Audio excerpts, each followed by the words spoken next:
ጤነኛ 100% ሰው ጤነኛ ሊሆን አይችልም። እንኳን እዚህ አዲስ አበባ ኢትዮጵያ ዓለም ላይ እየኖራቸው ገነት አዳምና ሔዋን እየኖሩ እንኳን ጤነኛ አልነበረም ትዳሩ። እንደው 100% ችግር የለብንም ካላችሁ ወይ ልትፋቱ ነው ወይ አልተጋባችሁም ማለት ነው። ችግር አለ። ይሄ ጥንቃቄ ያስፈልጋል። አንዳንድ ሰው አለ እንደው በቃ 30 ዓመታችን አንድ ቀን ገላምጦኝ አያውቁም እንደው ውጭ ጓዳ እየተደበደቡ ውጭ እንግዲህ እንዳያወሩ ተማምለዋል ማለት ነው እንጂ እኔ አልስማማም። በትዳር ሩካቤ ሁለት ማንነቶች የሚዋሃዱበት ምስጢር ነው ይላል ሕጋችን። አነሳዋለሁ በኋላ ግን ሕጋችን ጋብቻን የሚያየው እንደ ውል ነው። ዕቃ እንደ መግዛት፣ ዕቃ እንደ መሸጥ፣ ቤት እንደ መከራይ ውል ነው። እንግዲህ የደከሙ ሌላ ነው፣ ጋባዡ ሌላ ነው። ኪችን ነው ጉዳዩ የሚያልቀው እንጂ ጠረጴዛ ላይ አይደለም። እና እንግዲህ የኪችኑም ቀሲስ ናቸው፣ የዚህም ቀሲስ ናቸው፣ ወልደው ያሳደጉ ናቸው መጽሐፉንና እንኳን ደስ ያሉት በጣም ደስ ብሎኛል። ለሃይማኖት እንደ ኤልሳቤጥ እንደ ዘካርያስ ያሉ ዛሬም በዘመናችን እንደ ወገሌ ብለን አንጠራቸውም እንጂ እንደዚህ አይነት ህይወት የሚኖሩ አሉ። እና መራሁት ይባላል መጽሐፉ። መርሆ ቁልፍ ነው፣ መራሁት ቁልፎች ማለት ነው። ቀሲስ ቁልፍ ተሰጥቷቸዋል። መራሁትን ግዙ፣ አንቡ፣ ማስታወሻ ይዛችሁ ጊዜ ወስዳችሁ አንቡት። ቀሳውስት መመሪያችንን አድርገው ሰንበት ትምህርት ቤቶች ልጆችን ማስተማሪያ ያደርጉበት፣ ባለትዳሮች ደግሞ ቁልፍነቱን እንጠቀምበት። እግዚአብሔር ይስጥልኝ። የተወደዳችሁ የእግዚአብሔር ቤተሰቦች መርሃ ግብራችንን በጸሎት እንድንጀምር ሁላችሁም ከመቀመጫችሁ ብድግ እንድትሉ በአክብሮት ጠይቃለሁ። ክቡር አባታችን አባ አስራተ ማርያም ወደዚህ መጥተው መርሃ ግብራችንን በጸሎት ይጀምሩልናል። የወልድ ፍቅር የመንፈስ ቅዱስ አንድነት ከሁላችን ጋር ይሁን። የማይሰራ ኃጢአት እግዚአብሔር ይፍታ።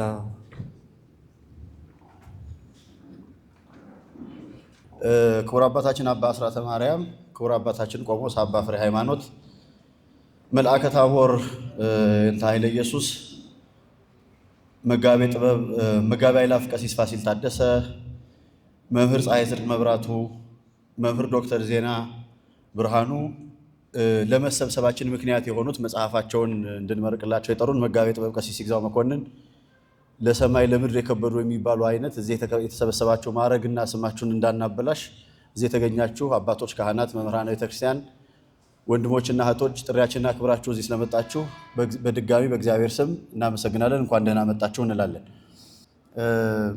ከዚህ በመቀጠል የምንሄደው እንኳን ደህና መጣችሁና የመክፈቻ ንግግር እንዲያደርጉልን አንድ ሰው ጋብዛለሁ። ምጋብዛቸው ሰው ዳኛ ናቸው። የፍርድ ቤት ዳኛ ተክለ ሃይማኖት ዳኛ ይባላሉ። ለረጅም ጊዜ በመጀመሪያ ደረጃ ፍርድ ቤት የቤተሰብ ችሎት ላይ በዳኝነት ሲያገለግሉ ቆይተዋል። ከዛ ደግሞ በጠቅላይ ፍርድ ቤት የህፃናት ፍትህ ስርዓት ዳይሬክተር ሆኖ ሲያገለግሉ ቆይተዋል። ለቀሲስ ይግዛው የመንፈስ ልጃቸው፣ ለእኛ ታላቅ ወንድማችን፣ ለዚህ ጉዳይ ደግሞ ዛሬ ለተገናኘንበት መራሁት መጽሐፍ ምክንያት ናቸው ብለን ስለምናስብ የእንኳን ደህና መጣችሁ ንግግሩን እንዲያደርጉልን ወንድማችንን ዳኛ ተክለ ሃይማኖት ዳኘን ወደዚህ ጋብዛለሁ።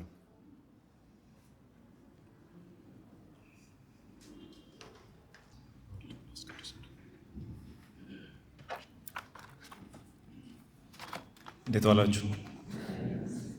እንዴት ዋላችሁ? እንዴት ዋላችሁ? አሜን፣ እግዚአብሔር ይመስገን። በቅድሚያ አባታችን አባ አስራተ ማርያም መልአከ ታቦር ኃይለ ኢየሱስ፣ መጋቤ ሐዲስ እሸቱ አለማየሁ ጥሪው ላይ ነበሩ። እንግዲህ መጋቤ አእላፍ ፋሲል ታደሰ፣ መምህር ፀሐይ ጽድቅ መብራቱ፣ እንዲሁም የዛሬው ለመሰብሰባችን ምክንያት የሆኑት መጋቤ ጥበብ ቀሲስ ይግዛው መኮንን፣ ሌሎቻቸውም አባቶቼ፣ ወንድሞቼ፣ እህቶቼ፣ ህፃናትም ይታዩኛል። በቅድሚያ ወደዚህ ታላቅ መርሃ ግብር እንኳን ደህና መጣችሁ ማለት እፈልጋለሁ። እንደምታውቁት ቀሲስ ከዛሬ 14 ዓመት በፊት ያስመረቁት መጽሐፍ አለ። በምርቃት ደረጃ ባይሆን ሁላችንም ቤታችን ያለ ኦርቶዶክሳዊ ጋብቻና የልጆች አስተዳደግ የሚል መጽሐፍ አለ። እንዲሁ ቁጥር 2ቱንም በተመሳሳይ ከዛሬ 8 ዓመት በፊት አውጥተውታል። ብዙዎቻችሁ ታውቃላችሁ፣ ብዙዎቻችሁ እንደተጠቀማችሁበት እኔን ጨምሮ እምነት አለኝና ሌላው ዛሬ ከዚህ ላይ እንደምትመለከቱት የፍኖት ማህበረሰባዊና ስነ ልቦናዊ ምክክር በጎ አድራጎት ማህበር ስራ አስኪያጅ መስራች ናቸውና ራሱን የቻለ ተጨማሪ ኃላፊነት ያለው። ከዛ ውጪ ሕጋችን አነሳዋለሁ በኋላ ግን ሕጋችን ጋብቻን የሚያየው እንደ ውል ነው። ዕቃ እንደ መግዛት፣ ዕቃ እንደ መሸጥ፣ ቤት እንደ መከራይ ውል ነው። እነዚህ ውሎች ናቸው፣ እንደ ውል ናቸው። ግን የተወሰነ ጥበቃ ቢኖረውም እንደ ውል ነው የሚታየውና ባሳደገችን ቤተክርስቲያን ግን ጋብቻ ውል አይደለም አይደለም። አባቶቼ በደንብ በኋላ ታስተምራላችሁ። እኛ ሚስጥር ተብለን ነው የኖርነውም የተማርነውም ያደግነውም እና ከዛ አንጻር እንዳለመታደል ሆኖ ወይም ስርዓቱ እንደሚፈቅደው ውሳኔ መስጠት እንጂ ማስማማቱን ማስታረቁን ሀገር የሚገነባውን ቤተሰብ መመለሱ ላይ ብዙ የእውቀት ክፍተቶች አሉና ይሄንን ላለፉት ረጅም ዓመታት ቀሲስ ሲያግዙ ነበር። ስለኔ ሳይሆን ስለነዛ ባለትዳሮች ስላደረጉት ነገር እግዚአብሔር ውለታውን ይክፈሉት። ቀሲስ ስለ መጽሐፉ አንድ ሁለት ሀሳቦችን ላንሳና ከሰዓት አንጻር እንትን እላለሁ።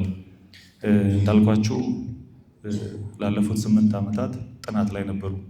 እንግዲህ መጽሐፉን የገዛችሁ ሰዎች ከጀርባው ስለ ቀሲስ የተመለከተ አይታችሁታል አይደለም?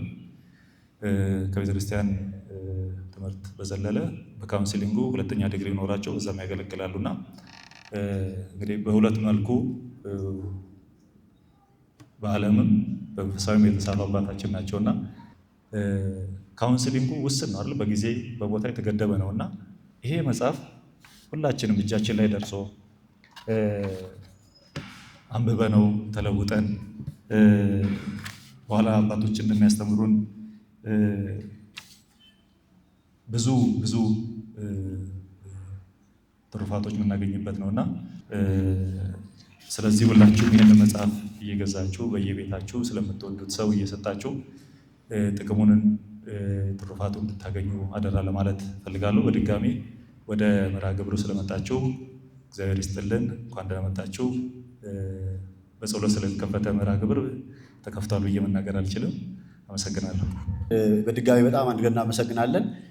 ቀጣዩ መርሃ ግብራችን የሚሆነው እጅግ የምንወዳቸው መምህራችን መጋቤ ሐዲስ እሸቱ አለማየሁ በሰዋስወ ብርሃን ቅዱስ ጳውሎስ መንፈሳዊ ኮሌጅ የሐዲስ ኪዳን መምህር በአደባባይ በብዙ ፈሊጥና ለልብ በሚስማማ መልኩ የተለያዩ ጉዳዮችን በማቅረብ የምናውቃቸው መምህራችን ስለ ጋብቻና ስለ መርሃውት መጽሐፍ አጠር ያለ ገለጻ ያደርጉልናል። መምህራችን ወደ መድረክ ጋብዛለሁ።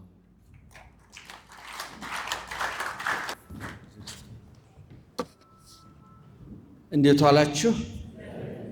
ኧረ እንዴት ዋላችሁ?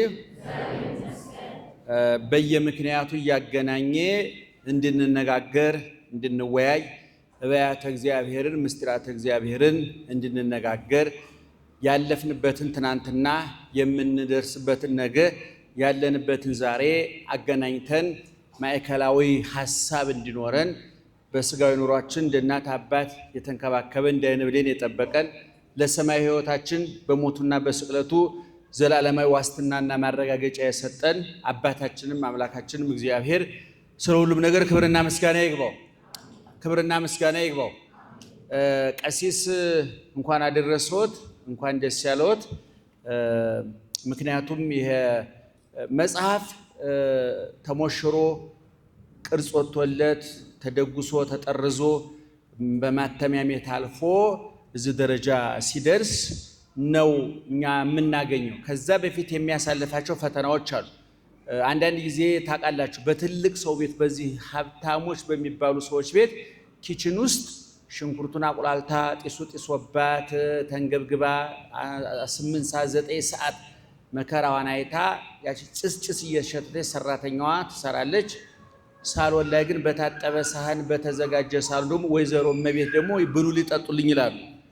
እንግዲህ የደከሙ ሌላ ነው፣ ጋባዡ ሌላ ነው። ኪችን ነው ጉዳዩ የሚያልቀው እንጂ ጠረጴዛ ላይ አይደለም። እና እንግዲህ የኪችኑም ቀሲስ ናቸው፣ የዚህም ቀሲስ ናቸው፣ ወልደው ያሳደጉ ናቸው መጽሐፉንና እንኳን ደስ ያሉት። በጣም ደስ ብሎኛል።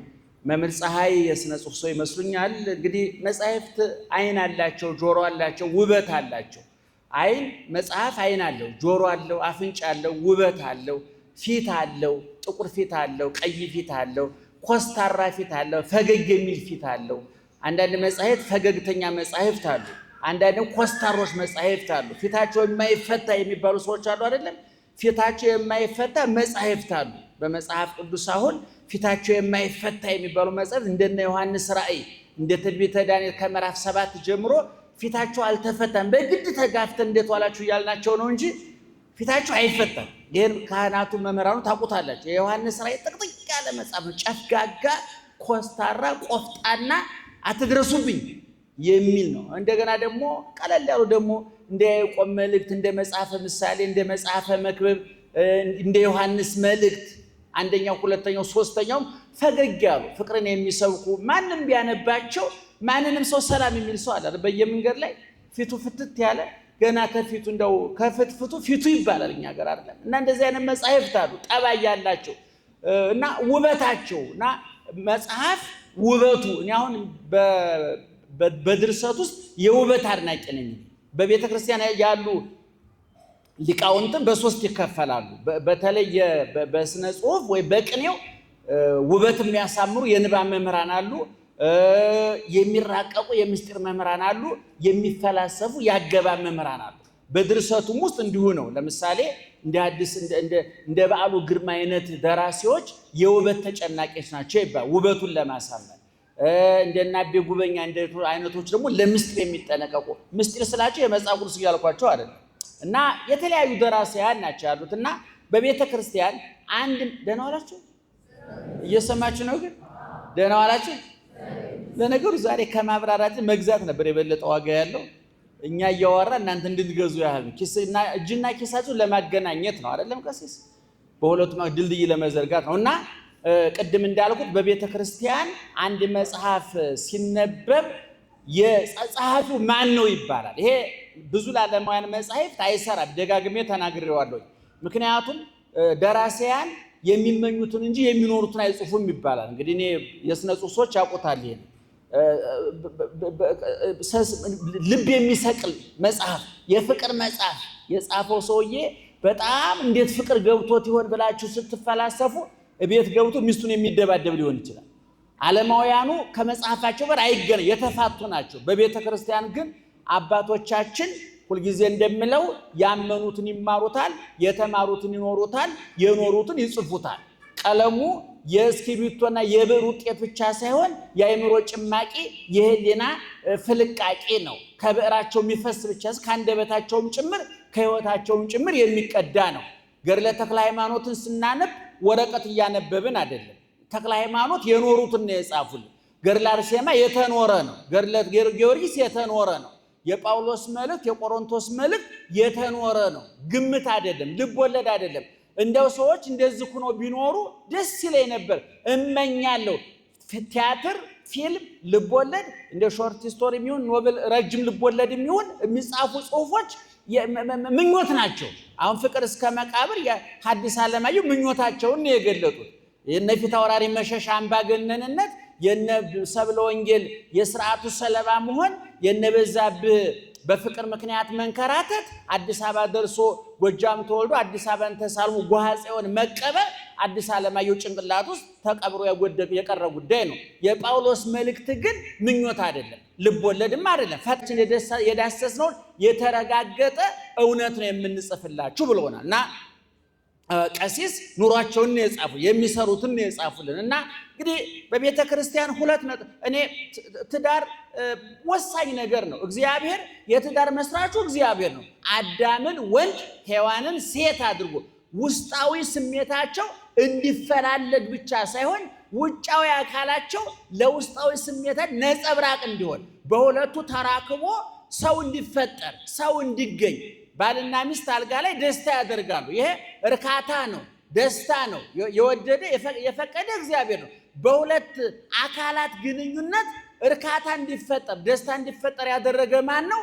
እግዚአብሔር ነው። ክቡር አውስቦ በኩለሄ ወለምስካቦሙኒ አልቦቱ ስዕበት። ጋብቻ በሆዱ ዘንድ የተከበረ ነው፣ ምኝታውን ንጹህ ነው ማለት እግዚአብሔር ይገኝበታል ማለት ነው። እና ስለ ጋብቻ መጽሐፍ ቅዱስ እግዚአብሔር ራሱ ነው። በአዲስ ኪዳንም ሲመጣ አይታችሁታል።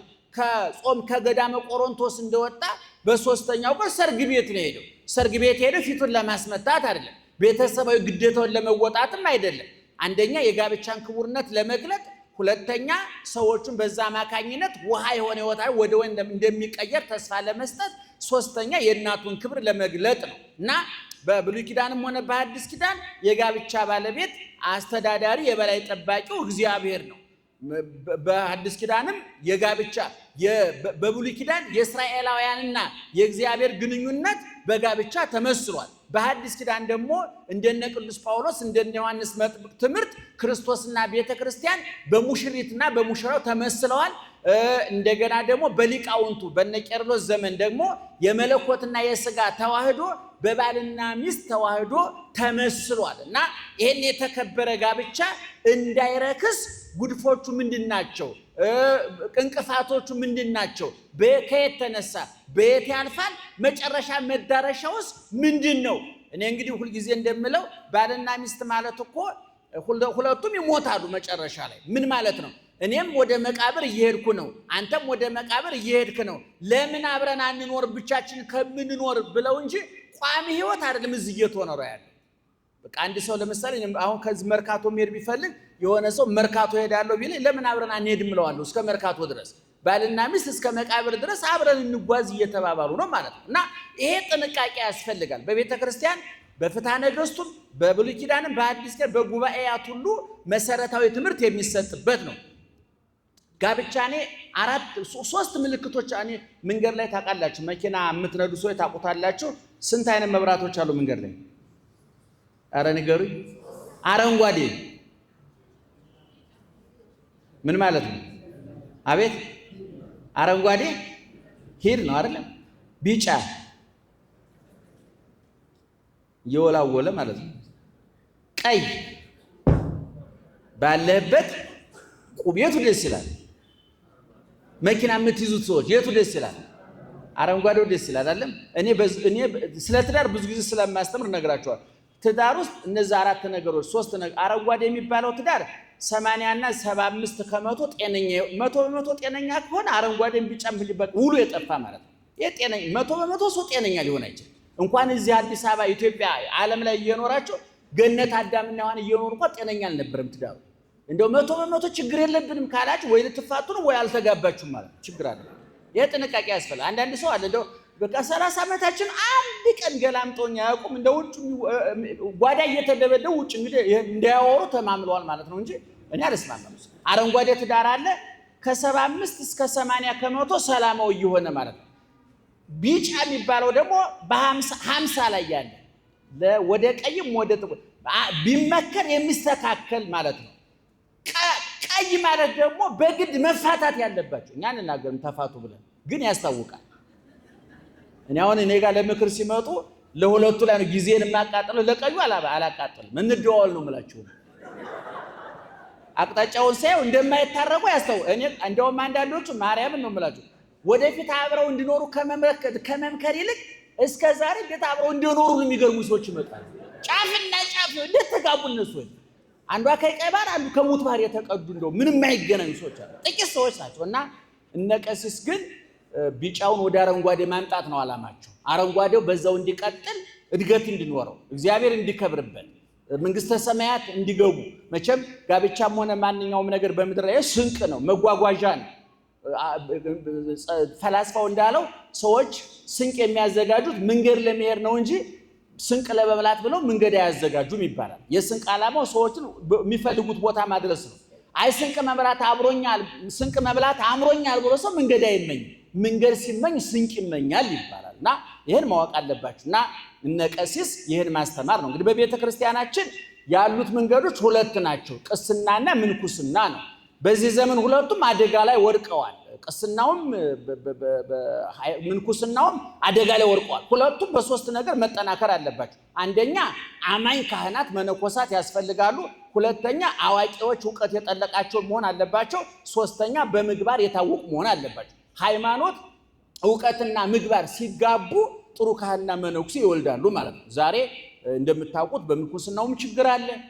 እንደውም አሁን በቤተ ክርስቲያናችን ስርዓት አለ። በፍትሐ ነገሥት 10ኛው አንቀጽ ብትመለከቱ መጽሐፈ መነኮሳት የሚባል ከአራቱ ጉባኤያት አንዱ መጽሐፈ መነኮሳት ነው። አንዳንዶቹ መነኩሴም የትም መኖር ይችላል ብለው ክብራቸውን የሚያዋርዱ የማይረቡ ሰዎች መነኩሴ የትም መኖር አይችልም። የትም መኖር የተወሰነ ነው። እንኳን መነኩሴ አንበሳ እንኳን የተወሰነ ቦታ ነው የሚኖረው።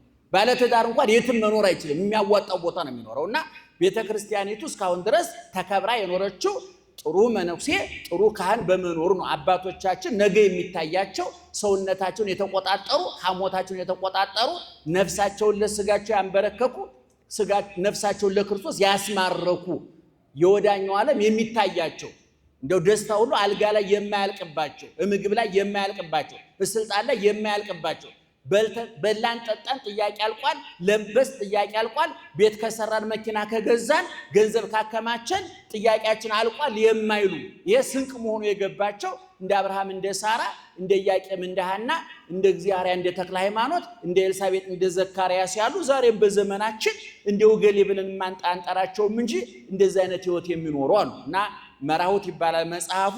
መርሆ ቁልፍ ነው። መራሁት ቁልፎች ማለት ነው። ቀሲስ ቁልፍ ተሰጥቷቸዋል።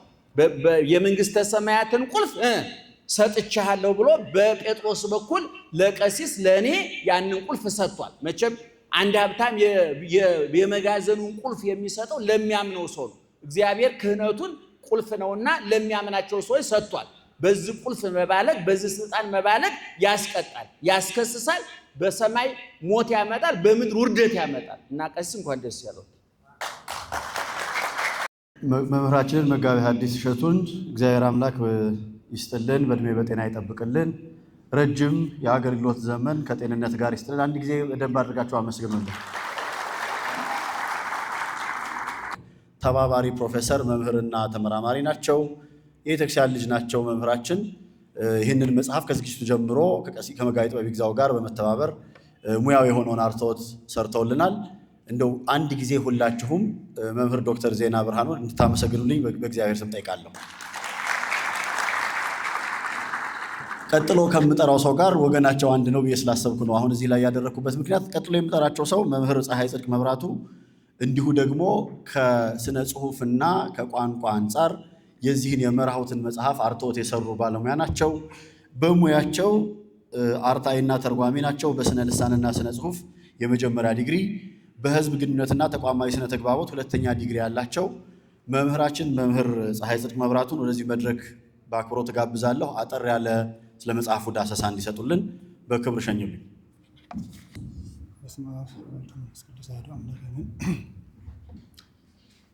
በዚህ ታላቅ መርሃ ግብር ላይ የታደማችሁ ክቡራን አባቶች ካህናት፣ እንዲሁም ሊቃውንተ ቤተ ክርስቲያን መምህራን እና ምዕመናንና ምዕመናት እንኳን ለዚህ ታላቅ መርሃ ግብር አደረሳችሁ እላለሁ። የዚህን መጽሐፍ አዘጋጅ ክቡር አባታችን መጋቤ ጥበብ ቀሲስ ይግዛው መኮንንን የሀሳብዎት እውን ሆኖ ለዚህ ቀን ስላደረሰዎት እንኳን ደስ ያለዎት ማለት እፈልጋለሁ። እንደዚሁም በዚህ መጽሐፍ ላይ በዋናነት ከእሳቸው ቀጥሎ ትልቅ ድጋፍ ያደረጉ የቀሲስ አባታችን የንስሐ ልጆች ታላቅ ምስጋና የሚገባቸው ናቸውና ላመሰግናቸው እወዳለሁኝ። እንደ አጋጣሚ በዚህ መጽሐፍ ዝግጅት ላይ ከዛሬ 3 ዓመት አካባቢ ምናልባት ወይም 4 ዓመት አላስታውስም፣ የአባታችን ታላቅ የንስሐ ልጆች ጉባኤ በነበረበት ወቅት ላይ አባታችን መጋቤ ሐዲስ ተስፋ ሚካኤል አሉ። በሰዓቱ ከማስታውሳቸው እሳቸው በዚህ ስራ ላይ ቢሳተፉ እኛም የበኩላችንን እገዛ እንደምናደርግ ቃል ገብተን ነበረ። እግዚአብሔር ሁላችንን አድርሶን በመጽሐፉ ባለችን ትንሽ ነገር እንድናግዝ እግዚአብሔር ረድቶን የመጽሐፉ በዝግጅቱ ላይ በሀሳብ በአርትዖት ያለን ትንሽ እገዛ እንድናደርግ እግዚአብሔር ፈቅዶ እዚህ አድርሶናል እና እንኳን ደስ አላችሁ የምለው የንስሐ ልጆቻቸውን ነው። እንግዲህ ወደ መጽሐፉ ዝግጅት ዳሰሳ ስመጣ የመጽሐፉ ስም እንደምታውቁት መራሁት ኦርቶዶክሳዊ የትዳርና የሩካቤ ስነ ልቡና ይላል። የመጽሐፉ ይዘት አጠቃላይ ጭብጥ ኦርቶዶክሳዊ የሩካቤ ስነ ልቡና ላይ ትኩረት ያደረገ መጽሐፍ ነው ይዘቱ። የመጽሐፉ አዘጋጅ መጋቤ ጥበብ ቀሲስ ይግዛው መኮንን፣ እንግዲህ ስለሳቸው ብዙ ነገር ማለት ጊዜ መፍጀት ነው የሚሆነው። አካዳሚካል ማንነታቸውን፣ ሰብዕናቸውን የትምህርትና የሙያ ልምዳቸውን የህይወት ተሞክሯቸውን አጠቃላይ ሁላችሁም የምታውቁት ስለሆነ እዚያ ላይ ጊዜ መፍጀት አልፈልግም። የመጽሐፉ መታሰቢያነት በዚህ ዝግጅት ላይ ከአዘጋጁ ቀጥለው ትልቅ ሚና ያላቸው ለቀሲስ ይግዛው መኮንን የንስሐ ልጆች እየተሰጠ ሆኖ እናገኘዋለን። የመጽሐፉ እንደዚሁም ትዳርን በመንፈሳዊ ጥበብና እውቀት ማስተዋል ለሚመሩ ምዕመናን ሆኖ እናገኘዋለን። ማስታወሻነትም ማለት ነው። የመጽሐፉ ሳይዝ ወይም ቅርጽ ኤ5 የሚባለው የመጽሐፍ ሳይዝ ነው። እንደምናየው የመጽሐፉ የገጽ ሽፋን መልእክት ወይም ትርጉም መጽሐፉ ላይ እንደምትመለከቱት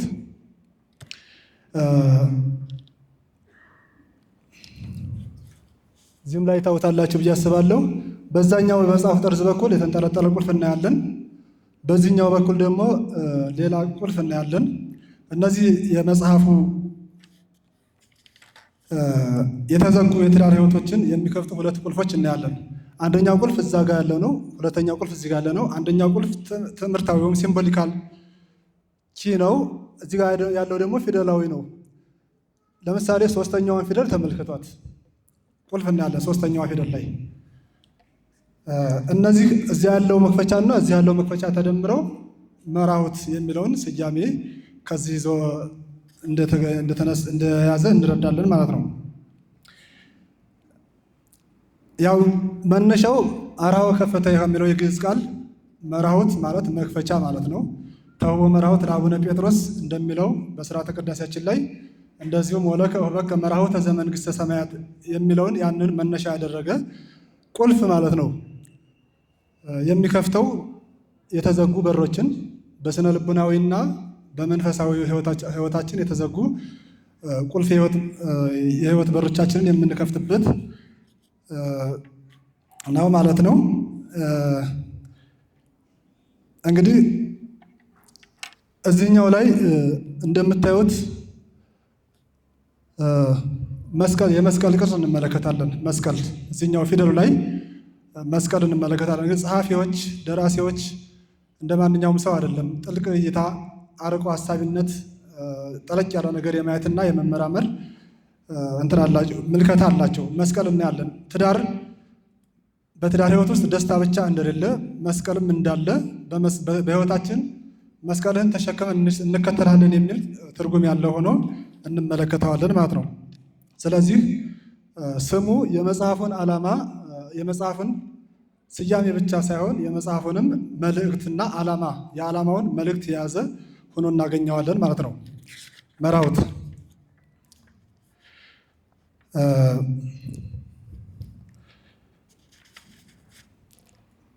ሁለቱ መርሆች ማለትም ትምህርታዊና ፊደላዊ መርሆች በሌላ በኩል ስንመለከታቸው አንዱ የሥጋዊ ህይወታችንን ቁልፍ፣ አንዱ የመንፈሳዊ ህይወታችንን ቁልፍ የምንከፍትባቸው ሁለት ቁልፎች ናቸው። ሆላ ያለችዋንና እዛ ጋር ያለውን ቁልፍ ማለት ነው። ይህንን በዚህ መንገድ እናየዋለን ማለት ነው።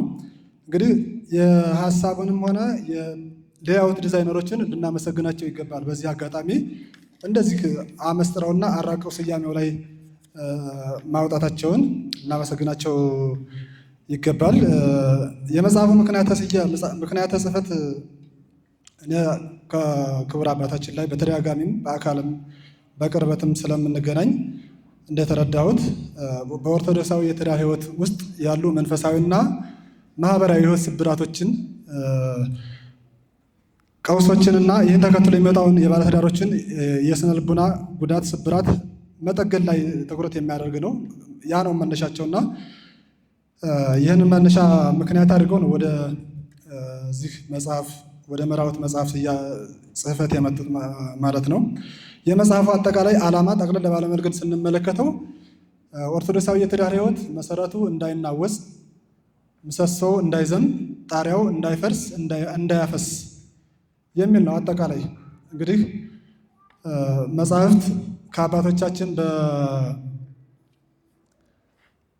በጊዜና በሁኔታ የተገደበ እውቀታቸውን የምናገኝበት ከትምህርት ውጭ ያለውን ከህይወት ልምድና ከትምህርታችን ውጭ የሆነውን የመምህራንን የሊቃውንትን የእውቀትና የሕይወት ተሞክሮ ልምድ እውቀት የምናገኝባቸው እንደመሆናቸው መጠን መምህራችን ወይም አባታችን ያላቸውን የሕይወት ልምድ እውቀት እና የአጠቃላይ ተሞክሮች መነሻ አድርገው ወደ እኛ ለመጻፍ እና ለማድረስ በቅተዋል ማለት ነው።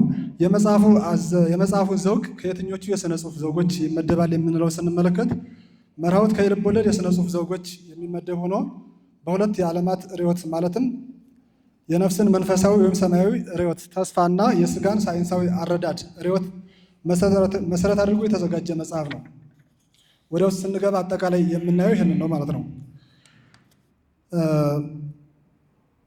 እንግዲህ እኔ የማቀርበው ከሙያ አኳያ ስነ ጽሑፋዊ መልኩን ነው። ስነ ልቡናዊ መልኩን ደግሞ እንደነ መጋቢ አእላፍ ቀሲስ ይልማ ቀሲስ ፋሲል ይቅርታ፣ በእሳቸው በኩል እንደሚታይ መረጃው አለኝ። እሳቸውን በፊታችን ይገኛሉ። እኔ ወደዛ በኩል አልሄድም፣ ሙያም አይፈቅድልኝም። ከስነ ጽሑፍ አዘገጃጀት አኳያ ከስነ ጽሑፉ አኳያ ያለውን ነገር አየዋለሁኝ። እንግዲህ መጽሐፍት ከስነ ጽሑፍ አኳያ ለምንድን ነው የሚታዩት? ብዙ ጊዜ አልተለመደም። መጽሐፍት ጥቅማቸው፣ ዓላማቸው የሚለው ነገር ላይ ነው ብዙ ጊዜ የሚተኮረው። መጽሐፍት ከስነ ጽሑፍ አዘገጃጀታቸውና አቀራረባቸው አኳያ እንዴት ይታያሉ? ስነ ጽሑፍ ለመጽሐፍት ምንድን ነው የሚለውን ስንመለከት እንግዲህ አንድ በስነ ጽሑፍ መምህራን በኩል የሚነገር ኮመን የሆነ አነጋገር አለ። አንድ ሰው ያማረ የሰመረ የተወደደ ርዕሰ ጉዳይ ይዞ መጥቶ የአጻጻፍ መልኩ ስነ ጽሑፋዊ መልኩ ግን የተበላሸ ከሆነ አንባቢያንን ይዘጋል። እኛ አሁን ገና ከርዕሳቸው ከሽፋናቸው አይተን የሚዘጉን መጽሐፍት አሉ። በዘመናችን ዝም ብለው ያለ ዓላማ የተሰሩ ያለ እውቀት የተሰሩ መጽሐፍት ብዙ መጽሐፍት አሉ። በተለይ በእኛ ሙያ ብዙ መጽሐፍት ይመጣሉ። በአርትዖት ሙያ ውስጥ በጣም ብዙ መጽሐፍት ይመጣሉ እና የሀሳቡ ማማር ብቻ ሳይሆን ማቅረቢያው የምግቡ ማማር ብቻ ሳይሆን ማቅረቢያውም ወሳኝ እንደሆነ ከዚህ አኳያ እንድትረዱት ነው እና መጽሐፍት በስነ ጽሑፋቸው ጥንቅቅ ብለው ሲመጡ የአንባቢውን ቀልብ የመያዝ ጸሐፊውንም ለቀጣይ ስራዎች የሚያበረታቱት ሆነው እናገኛቸዋለን። በኢኮኖሚም በዓላማውን ከሰዎች ከአንባቢያን ዘንድ ከሰዎች ዘንድ ከማድረስ አኳያም የላቀ ጠቀሜታ ይኖራቸዋል ማለት ነው እና መጽሐፍ ከስነ ጽሑፍ አኳያ ሰዎች ሲጽፉ ተጨንቀው ተጠበው መጽሐፍ ያለባቸው ከዚህ አኳያ ነው እና በዚህ ሂደት መርሐውትን በሚደንቅ ሁኔታ ጥንቅቅ ባለ ስነ ጽሑፍ በአማራ አቀራረብ ለሀሳቡ በሚመጥን ስነ ጽሑፋዊ ዝግጅት የቀረበ መጽሐፍ ሆኖ ነው የምናየው ማለት ነው። ሁላችንም በየእጃችን ላይ እናየዋለን። እንግዲህ በመጽሐፍ ዳሰሳ ውስጡን ለአንባቢ ነው የሚተወው። ውስጡን ለአንባቢ ነው። ላይላውን ነገር ነው የምናገረው ከሰዓትም አንደኛ፣ ሁለተኛ ደግሞ ሁሉን መጽሐፍ ዳሰሳ ላይ ሁሉ መጽሐፍ ላይ ዳሰሳ ላይ አይቀርብም። አንባቢው ሁሉም ነገር ማወቅ ስለሌለበት ማለት ነው አንብቦ ነው መረዳት ያለበት እና ከዚያ አኳያ ልናየው ይገባል ማለት ነው። መርሐውት ከውስጣዊ የይዘት አደረጃጀቶቹ አኳያ ስናየው 3 ታላላቅ ክፍሎችን በ12 ምዕራፎች የተደራጀ ታላቅ መጽሐፍ ነው። በ3 ታላላቅ ክፍሎችና በ12 ምዕራፎች ይመስለኛል። ይህ መጽሐፍ በመጀመሪያ ቅድመ ህትመት የማየት ዕድል አግኝቻለሁ እንደነገርኳችሁ። ወደ 15 የ16 ምዕራፎች ነበሩት። አሁን ላይ 12 ምዕራፎች ናቸው በዚህ ውስጥ የተካተቱት። የመጽሐፉን የዋጋ ክብደት ለመቀነስ ለአንባቢያን ለአያያዝም እንዲመች ተደርጎ ይህ በዝግጅት ክፍሉ ተወስኖ ታምኖበት ነው በዚህ መልኩ የቀረበው። ቀጣይ ደግሞ የሚመጣ ሌላ ምግብ አለ ማለት ነው። በጣም ታላላቅ ምዕራፎች፣ በጣም የሚገርሙ የተመሰጥኩባቸው ምዕራፎች ወደዚህ ህትመት አልመጡም፣ ይመጣሉ በቀጣይ ብለን እናምናለን። እንግዲህ 3ቱ አበይት ክፍሎች የትዳርን ህይወት በቤት ይመስሉና ለቤት ያሉትን መሰረታዊ መልኮች በመሰረት በምሰሶና በጣሪያ መስሎ ይቀርባል። እንግዲህ ግድግዳ ምሰሶም ከመሰረቱ ላይ የሚቆሙ ጣሪያንም በጋራ የሚሸከሙ እንደመሆናቸው መጠን ግድግዳ ከምሰሶ ጋር ተቆጥሯል ማለት ነው። ስለዚህ መሰረት፣ ግድግዳን፣ ምሰሶና ጣሪያ በመሰረቱ የጋራ ፈቃድ፣ መተጫጨት፣ ስጋዊ የጋብቻ ስርዓት፣ የባልና የሚስት ውህደት በተዛምዶ ተገልጸዋል። በመሰረቱ እንግዲህ ትዳር የሚባለው እነዚህ ላይ ነው ፈቃድ፣ መተሳሰብ፣ መተማመን፣ ስርዓተ ጋብቻና ውህደት እነዚህ ተገልጸዋል። በመሰረቱ ላይ በምሰሶው ትዳር የሚጸናባቸው የሚቆምባቸው የጋራ ፍቅር፣ ቅርርቦሽ፣ ጥልቅ ስሜት፣ ቁርጠኝነትና ቁርጠኝነት እነዚህ አብረው የመኖር እነዚህ ነገሮች ትዳርን አጽንተው ሊያቆሙት የሚችሉት እነዚህ ናቸውና በምሰሶ ተመስለው ቀርበዋል። በጣሪያው የሰው ልጅ ራሱን ከዝሙት ጠንቅ የሚጠብቅበትን ሩካቢያዊ ስርዓት እንደዚሁም ራሱን ተክቶ የሚያልፍበትን የትውልድ ሀረግ መሸጋገሪያ የሆነውን ስርዓተ ሩካቤን ተመስለው ቀርቦበታል። በክፍል 1 የተካተቱ ይዘቶች በመጽሐፉ ምዕራፍ 1 ላይ ምዕራፍ 1ን 4 ምዕራፎችን እናገኛለን። በእነዚህ ምዕራፎች በመጀመሪያው ምዕራፍ ላይ ፈቃዳት 2ቱ ፈቃዳት ተገልጸዋል። 2ቱ ፈቃዳት ማለት የጋብቻ ፈቃደ ጋብቻና ፈቃደ ምንኩስና በጋብቻ ወይም በምንኩስና ሕይወት ተወስኖ የመኖር 2 ፈቃዳት ተገልጸዋል። እነዚህ ላይ በመጽሐፈ ጠይባን ላይ የተጠቀሰ አንድ ሀሳብ አለና ይቅርታ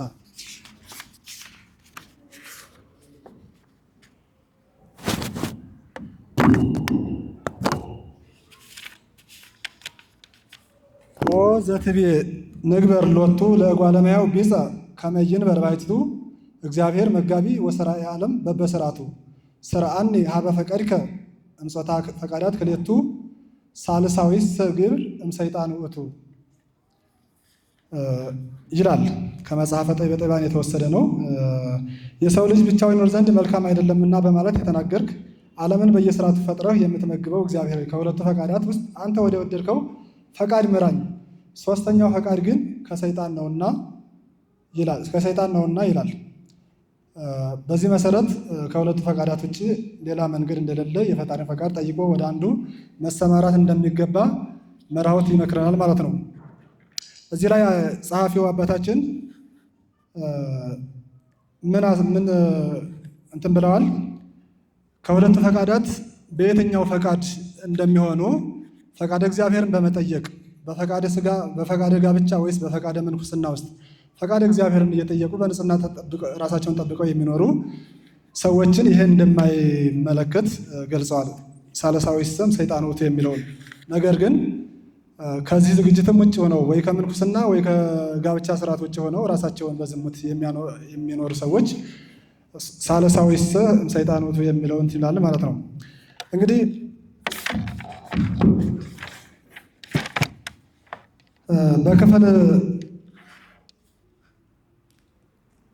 በክፍል 1 ላይ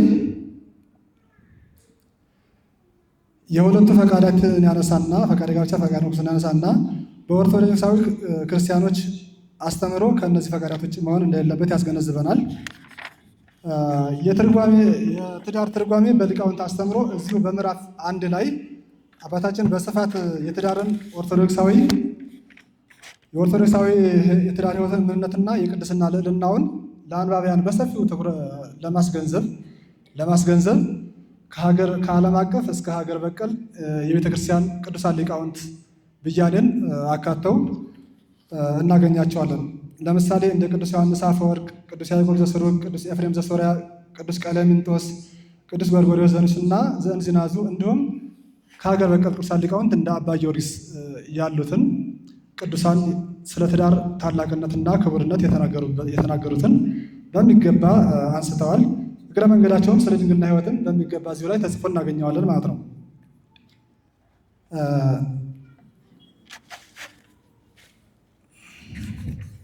ቅዱስ ጎርጎርዮስ ከእነዚህ ቅዱሳን ሊቃውንት ከተናገሩት ውስጥ የተወሰኑ ሀሳቦችን አለፍ ብዬ ላንሳ ከጊዜ አኳያ። ቅዱስ ያዕቆብ ዘስሩግ ምን ይላል? ጋብቻ ርቀው የነበሩትን ሰብስቦ የሚያገናኝ ታላቅ ምስጢር ነው። እርስ በርሳቸው ባዕድ የነበሩትንም ያመጣቸዋል ያዋህዳቸዋልም። ከአንዱ ቤት አንዱን ከሌላው ቤትም ሌላውን ይወስድና በአንዲት ፍቅር በአንድነት ያስተሳስራቸዋል። አንዱንም የሌላው አካል ያደርገዋል። ፍጹም የማይታወቁ ከነበሩ 2 ሰዎች መካከል አንድ አካልን ይፈጥራል ይልና ስለ ትዳር ክቡርነትና ታላቅነት ቅዱስ ያዕቆብ ዘስሩግ የሚናገረውን ሀሳብ በማምጣት የትዳርን ታላቅነትና ልዕልና ያስገነዝባሉ ማለት ነው። ቅዱስ ዮሐንስ አፈወርቅም ጋብቻ በሕግ በስርዓት ተወስኖ ለሚኖሩ ሰዎች የንጽህና ደሴት ነው ይላል ቅዱስ ዮሐንስ አፈወርቅ። አክሎም ቅዱስ ቀሌምንጦስ ትዳር የቅዱስና ክቡር ነው፣ ሁለቱም ወይም ሶስቱ በአንድነት በክርስቶስ ስም ታትመው የሚኖርበት መሆኑን ይገልጻል ማለት ነው። እንግዲህ ራሳቸው ጸሐፊው ትዳርን ምን ብለው ዲፋይን ያደርጉታል ወይም ይበይኑታል? ትዳር የሰው ልጅ የትውልድ ሐረግ የሚተላለፍ የሚሸጋገርበት መሰላል ወይም ድልድይ አድርገው ይገልጹታል። ትዳር የሰው ልጅ የትውልድ ሐረግ የሚሸጋገርበት የሰው ልጅ ሕይወት የሚቀጥልበት የሚሸጋገርበት መሰላል ነው ሲሉ ይገልጹታል። ይህም እንግዲህ ከማቴዎስ ወንጌል ላይ ከክርስቶስ ልደት ሐረግ ጋር ከተገለጸው ጋር በቀጥታ የሚገናኝ ሆኖ እናገኘዋለን ማለት ነው። ከዚህ በተጨማሪም ጸሐፊው ትዳርን ከስነ ልቡና አኳያ በዚህ በዘርፉ ታላላቅ ጥናት ያደረጉ የስነ ልቡና ስፔሻሊስቶች ወይም ደግሞ ፕሮፌሰሮች፣ ዶክተሮች እንደ ዶክተር ጆንሰን፣ ዶክተር ጆን ጎትማን፣ ዶክተር ጁሊ ጎትማን ባለቤታቸው ማለት ነው፣ እንደ ዶክተር አርተር አሮን የመሳሰሉት በዚህ በዘርፉ ከፍተኛ ጥናት ያደረጉ የስነ ልቡና ስፔሻሊስቶች ወይም ተመራማሪዎች የእነሱን ሀሳብ ያካተተ እና በሀሳብ የዳበረ የበለጸገ ታላቅ መጽሐፍ ሆኖ እናገኘዋለን ማለት ነው። በዚህ ላይ እንደተናገርኩት ጸሐፊው መንፈሳዊውንና ማህበራዊ ቆታቸውን የ20 ዓመት የአገልግሎት የማማከር አጠቃላይ ልምዶቻቸውንና ገጠመኞቻቸውን በዚህ መጽሐፍ ላይ ያካተዋቸው እናገኛለን። እንግዲህ ከቀደሙ እህታችን ሀና ካነበበችው ላይ እንደምንረዳው ጸሐፊው ጽሑፉን በሶስተኛ መደብ የገለጹት ያው በእኛ ቤተክርስቲያን ሊቃውንት እንዳደርኩ ተብሎ አይጻፍም። የታሪኩ ባለቤት ያንን የስነ ልቡና ስብራት የህይወት ስብራት የጠገነው የነሱ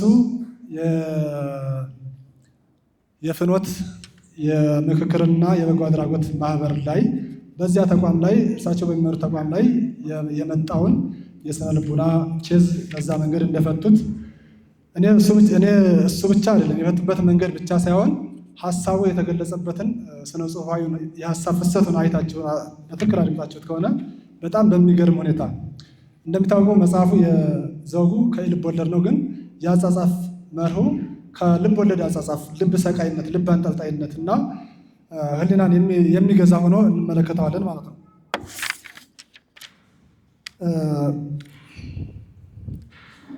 እንግዲህ መጽሐፉ ከስነ ጽሑፍ አኳያ ምን ነገሮችን ይዟል ወይም ደግሞ በምን መልኮች ተገልጿል የሚለውን እንመልከት። መራውት ከርዕሰ መጽሐፉ ስያሜ እስከ ይዘት አደረጃጀት ወይም ኮንቴንት ስትራክቸር አጠቃላይ እስከ ዋዊ መጽሐፍት አገላለጽ ያለውን በሚገባ ጥንቅቅ ባለ ስነ ጽሑፍ የተገለጸ ነው። ርዕሰ ጉዳዩ ስያሜ ላይ እንደምታዩት ምን ያክል እንደተጠበቡበት የመጽሐፉን ዓላማ ስያሜው የመጽሐፉን ዓላማ መጽሐፉ የተጻፈበትን ዓላማ እንዲሸከም የተደረገ እና እንዳደርስ ወደ አንባቢያን እንዳደርስ የተደረገ መጽሐፍ ነው። ርዕሰ ጉዳዩ ላይ ያለውን ምስጢራዊ ቁልፍ አሰያየም እንግዲህ ይህንን በደርቶጋዳ በይስማዕከ ወርቁ መጽሐፍ ላይ የጸጋዬ ገብረመድኅን ግጥሞች እንዴት አድርጎ እንደሰራቸው እንደዚህ አይነት ነው። ቀመር ነው ይሄ አገላለጹ እና በጣም የሚደንቅ አገላለጽ ነው። ስያሜው የተገለጸበት መንገድ ያንን መጽሐፍ አንባችሁ ከሆነ ማለት ነው። እንግዲህ መጽሐፉ ከርዕሰ ጉዳዩ ስያሜ አደረጃጀት ወይም ኮንቴንት ስትራክቸር ላይ ሁላችሁም እጃችሁ ላይ መጽሐፍ እንደሚኖር አምናለሁ። ማየት ትችላላችሁ። የክፍሎች፣ የምዕራፎች፣ የአርዕስት፣ የንዑሳን አርዕስት፣ የንዑስ ንዑሳን አርዕስት፣ የተራ ቁጥር፣ የተራ ፊደል አርዕስት፣ የዋቢ መጽሐፍት አወቃቀሮችና አጠቃላይ አደረጃጀቱን በትክክል ስነ ጽሑፋዊ መርህን የተከተለ ሆኖ ነው የምናገኘው። እንደ ምሳሌ እንደ ምሳሌ 6ቱን የሥነ ጽሑፍ የሀሳብ ቅደም ተከተላዊ አደረጃጀቶችን ለምሳሌ እንመልከት ብንል አንድ ርዕሰ ጉዳይ ከዴፊኔሽን ነው የሚነሳው። ዴፊኔሽን፣ ፋንክሽን፣ ክላሲፊኬሽን፣ ኤክስፕላኔሽን፣ ሳመራይዜሽን ኤንድ ሪኮመንዴሽን እነዚህን የሥነ ጽሑፋዊ ክሮሎጂካል ኦርደሮች ተከትሎ የተጻፈ መሆኑን ጥንቅቅ አድርጎ የያዘ ሆኖ እናገኘዋለን። ገጽ 308 ላይ ከገጽ 308 እንደ ማሳያ እስከ 45 እስከ 345 ድረስ ያለውን ቅርርቦች በሚለው ምዕራፍ ስር እነዚህን አሁን የዘረዘርኩላቸውን የሥነ ጽሑፍ ቅደም ተከተላዊ የሀሳብ አደረጃጀትን ጥንቅቅ አድርጎ የያዘ ነው ማለት እንችላለን። ከዚህ በተጨማሪም 4ቱን የሥነ ጽሑፍ የአጻጻፍ ስልቶች ገለጻ ወይም ዲስክሪፕሽን፣ ኤክስፕላኔሽን፣ ኮሜንታሪ ወይም ሀተታና ትንታኔዎችን ገለጻ በሚያስፈልግበት ቦታ ላይ ገለጻ ስልትን ይከተላሉ። ሀተታ ኤክስፕላኔሽን ማብራሪያ በሚያስፈልግበት ቦታ ላይ ማብራሪያ ይከተላሉ። ከዛ ይቀጥል ደግሞ ወደ ሀተታ ሲመጣ ደግሞ ሀተታ የሚያስፈልገው ላይ ሀተታ ይጠቀማሉ። ትንታኔም ሲያስፈልግ ትንታኔን ይጠቀማሉ ማለት ነው። በገለጻ የአጻጻፍ ስልቱ ላይ መራሁት ነገሮችን ስዕላዊ በተጨባጭ ስዕላዊ አድርጎ ሲገልጽ እንመለከታቸዋል። ለምሳሌ ምሳሌያዊ አገላለጾችን፣ ንጽጽራዊ አገላለጾችን አዲሱን ትዳር በአዲስ የአስፋልት መንገድ አዲስ ቆረጣና ድልደላ ላይ ባለ የአስፋልት መንገድ ይመስሉና ስዕላዊ አድርገው ያሳዩናል። በዚህ መሰረት ሀሳብን በንጽራዊና በምሳሌያዊ የመግለጽ የማንጸር የመመሰል ሀሳቡን አስመልክቶ በአንባቢ ልቡና ውስጥ እንዲደርስ ከማድረግ አኳያ የሥነ ጽሑፍ የሀሳብ ፍሰቱ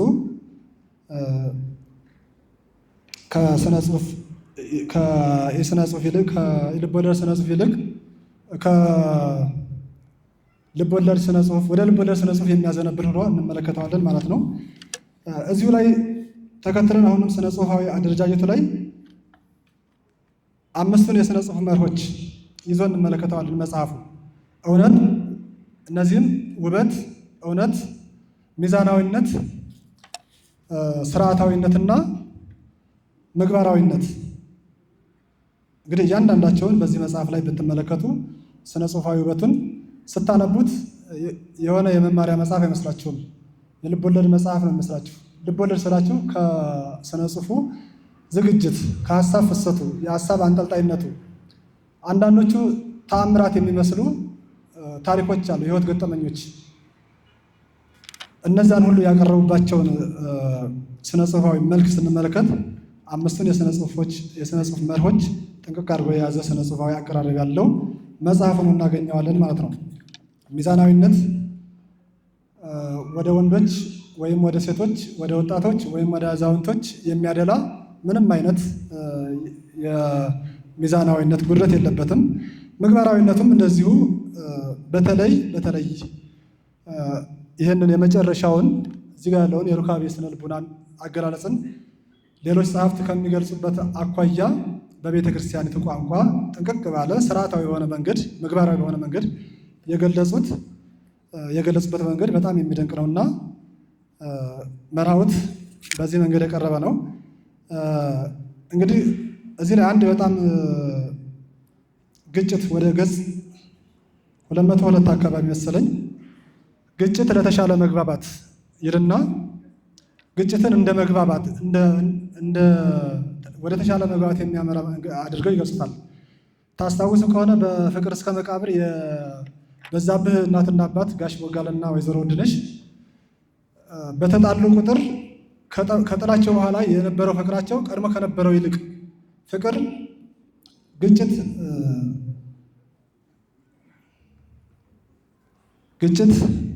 የቀደመ ፍቅርን ይበልጥ የሚያዳብር እና የሚስል እንደሆነ እሳቸውም በዚሁ ላይ በምሳሌ ገልጸውታል። ብዙዎቻችን ግጭትን እንፈራዋለን፣ ያው የሚታወቅ ነው። ግጭት ግን ለተሻለ መግባባት እንደሆነም ለአንባቢያን ለማስገንዘብ የሄዱበት ርቀት በጣም ሰፊ ርቀት ሄደዋል። ሌላው እንግዲህ ትዳርን በ5 ደረጃዎች በ4 ወቅቶች በተለያዩ መንገዶች የትዳር ሕይወትን እየመሰሉ ጥንቅቅ ባለ ስነ ጽሑፋዊ መልክ ገልጸውታል። እዚህ ላይ የተጠቀሙበት አገላለጽ እንዳልኳችሁ ገለጻ፣ ስዕላዊ አገላለጽ ዲስክሪፕሽን፣ ሲቀጥሉ እዛው ላይ ሀተታ ይጠቀማሉ፣ እዛው ላይ ማብራሪያ ይጠቀማሉ፣ እዛው ላይ ትንታኔ ይጠቀማሉ። በአንድ የስነ ጽሑፍ መልክ አይደለም፣ በተለያዩ የስነ ጽሑፍ መልኮች ነው የሚሄዱት እና አንባቢን በማያሰለች አንባቢን በሚስብ ይበልጥ በሚያጓጓና ወደ ቀጣዩ ምዕራፍ እንዲሸጋገር ይበልጥ በሚስብ መንገድ የተገለጸ ስነ ጽሑፋዊ መልክ ያለው ነው። እንግዲህ መራሁት በይዘቱ በስነ ጽሑፋዊ ውበቱ በዓላማው በህትመት ጥራቱ ጥንቅቅ ያለ ለዘመናችን ስነ ጽሑፍ እንደ ምሳሌ የሚጠቀስ ታላቅ መጽሐፍ ነው የሚል እምነት ነው ያለኝ። ሁላችሁም አይታችሁ የምትፈርዱት ነው። ሁላችሁም አንብባችሁ የምትረዱት ነው። እንደ አጠቃላይ የጸሐፊው ዓላማ ያው ቅድም እንደተነገር ነው የትዳርን መሰረት ማጽናት፣ ምሰሶውን መጠበቅ፣ ጣሪያውንም እንደው እንዳይፈርስ እንዳያፈስ መጠበቅ ነው። ከዚህ አኳያ ይህ መጽሐፍ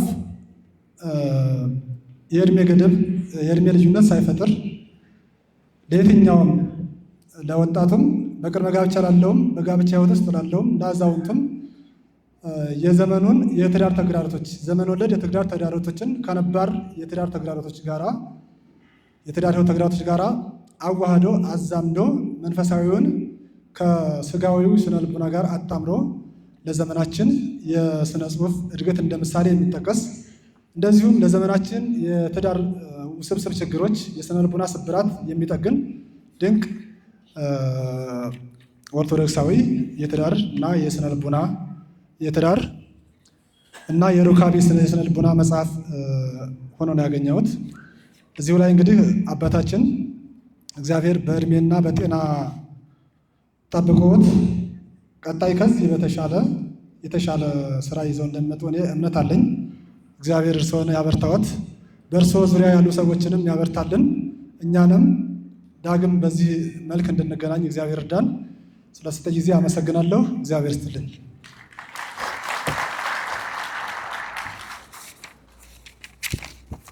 ቀጣዩን አጠር ያለ ዳሰሳ እንዲያቀርቡልን የምንጠራው መጋቢ አእላፍ ቀሲስ ፋሲል ታደሰን ነው። ቀሲስ ፋሲል በቀበና ምጽራቀ ፀሐይ መድኃኔ ዓለም ቤተ ክርስቲያን የስብከተ ወንጌል አገልጋይ ናቸው። ለረጅም ዓመት በኦርቶዶክሳዊ መንፈሳዊ ምክክር አገልግሎት በጣም ብዙ ሰዎችን፣ ባለትዳሮችን፣ ግለሰቦችን ሲያማክሩ የቆዩ ናቸውና የሸገር ጋዜጠኞች እንደሚሉት ይህንን ዳሰሳ ለማቅረብ ያላቸው ልምድና የትምህርት ዝግጅታቸው ይፈቅድላቸዋል እንደሚሉት እኛም ይህንን አምነን መጋቢ አእላፍ ቀሲስን ጋብዘናል። አጠር ያለ ዳሰሳ ያቀርቡልናል። ወደ መጋቢ አእላፍ እንሄዳለን።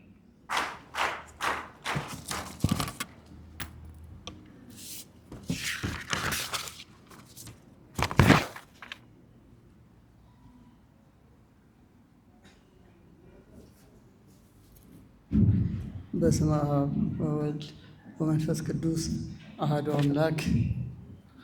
ክቡራን ሊቃውንተ ቤተ ክርስቲያን፣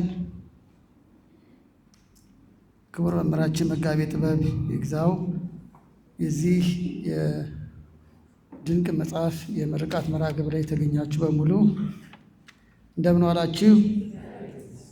ለዚህ ሰዓት ያደረሰን አምላካችን ልዑል እግዚአብሔር ክብር ምስጋና ይግባው። ከምስጋና ነው የሚጀምረው። ግን መርሐ ግብር መሪው እንዳሉት ከኔ የተሻለ ብዙ ልምድ ያላቸው በእውቀትም በሕይወትም ብዙ ሊቃውንት አሉ። የተሻለ ገልጾት ነበር እና ስለታዘዝኩኝ እግዚአብሔር ያክብርልኝ። ሌላው በጣም ሙያዊ ነገር አይደለም። እኔ ባለሙያ አይደለሁም። አንድ የቤተክርስቲያን አገልጋይ ቄስ ነኝ። ቅድም እንደ ስነ ጽሑፉ ባለሙያ በጣም ሙያዊ ነገር ከኔ እንዳጠብቁ ዳሰሳ የሚለውም ድንገት ይከብደኛል። የተረዳሁትን ክቡር መምህራችን ከተሞክሮ የምትናገረው ካለ ብለው ስለጋበዙኝ ነው። በዚህ ይሁንልኝ። ቅዱስ ጳውሎስ ለጢሞቴዎስ በጻፈው እለሰ ሰናየ ተልእኩ ቀሲሳን ምክቢተ ክብር ይደልዎሙ ወፈድፋደሰ ለእለ ይሰርሑ በቃል ወበምሂሮ አንደኛ ጢሞቴዎስ ምዕራፍ 5 ቁጥር 17 ላይ በመልካም የሚያስተዳድሩ ቀሳውስት ይልቁንም በመስበክ በማስተማር የሚያስተዳድሩ እጥፍ ክብር ይገባቸዋል። ከማስተማር አንዱ እጅግ ድንቅ የሆነ በጽሑፍ ለትውልድ የሚወረስ መጽሐፍ ነውና ክብር ከሚገባቸው እንግዲህ ዕለቱን ሰብከን እንኳን የምናገለግል ክብር ይገባቸዋል ካለ ይልቅም ደግሞ ለትውልድ የሚተላለፍ መጽሐፍን በጽሑፍ በማስተማር የሚያገለግሉ በእውነት እጥፍ ክብር ይገባቸዋል። እስከ ዛሬ ለጻፉልንም ዛሬም ጽሑፋቸውን ላበረከቱልን ለቤተ ክርስቲያን መምህራን በሙሉ ቸሩ መድኃኔዓለም ዕድሜና ጤና ይስጥልን፣ የሞቱትን ነፍሳቸውን ይማርልን። በእግዚአብሔር ስም እጥፍ ክብር ይገባቸዋልና አመስግኑልን።